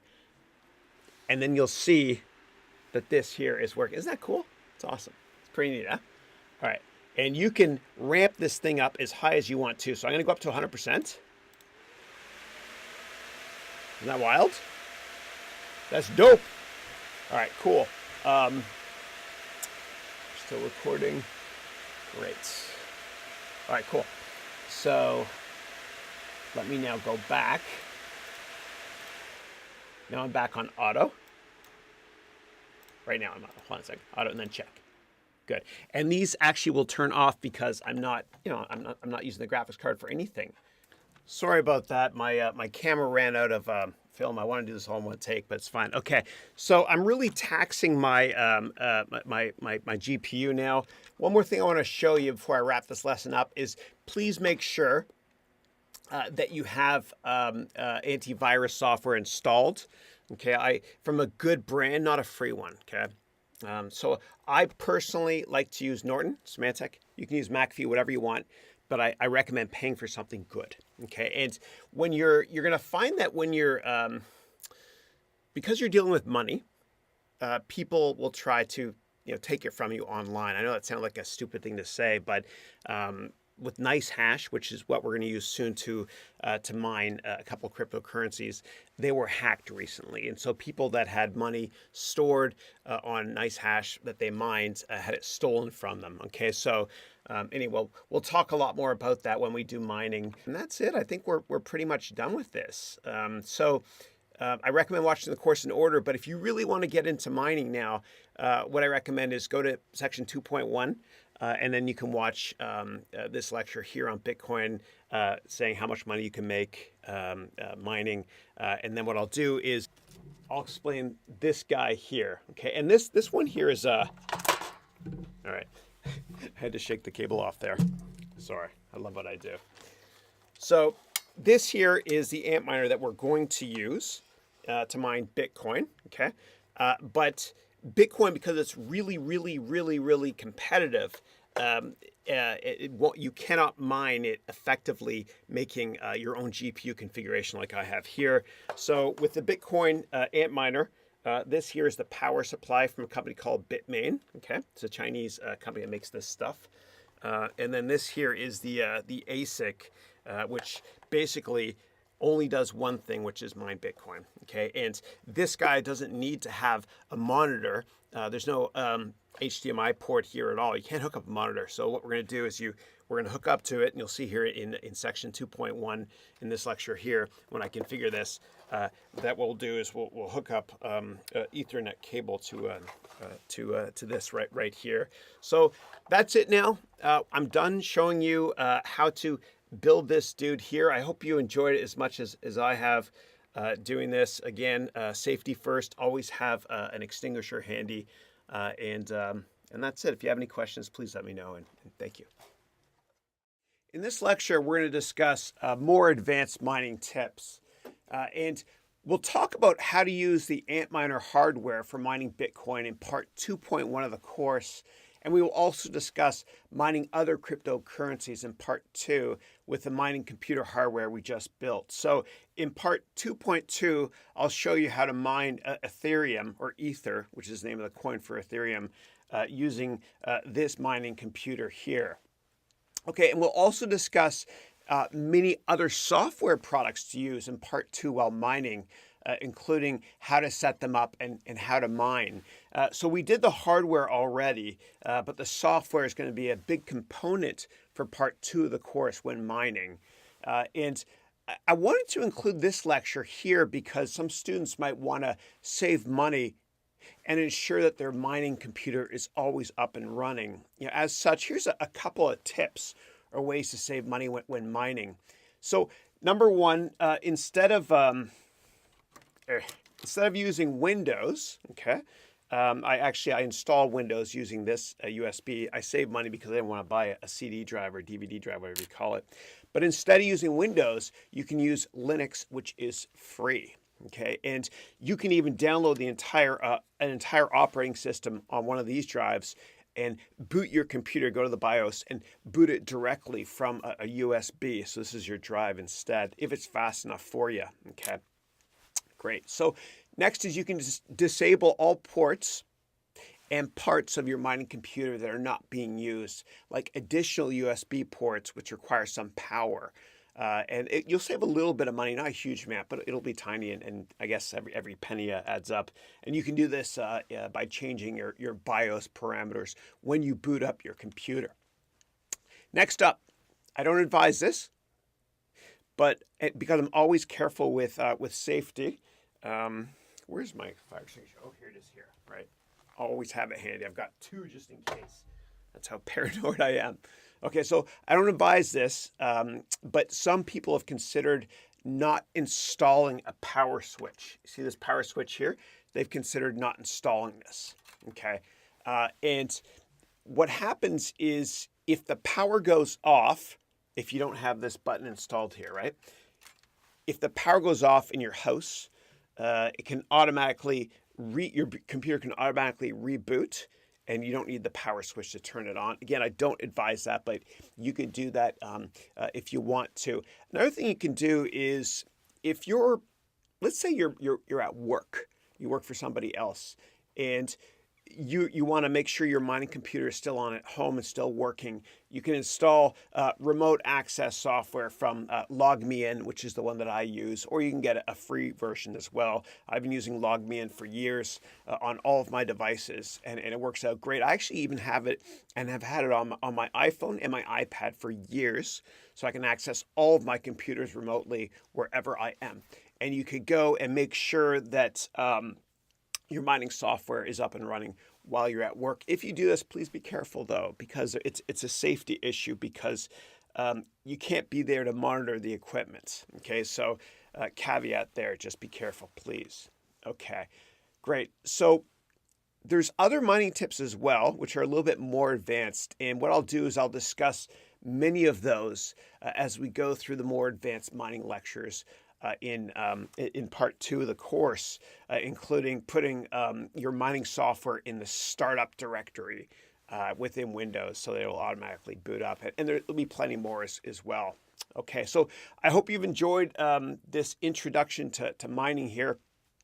Please make sure that you select, go to hit 1.3, the button there, push that, and then go to the 6th row and click complete. And then you can go back to the course navigator if you want, just to see how you're progressing. I will see you in part 1.4 of the course right now if you're taking both tracks A and B. Otherwise, if you're just doing advanced, you can skip the next lecture. Thank you.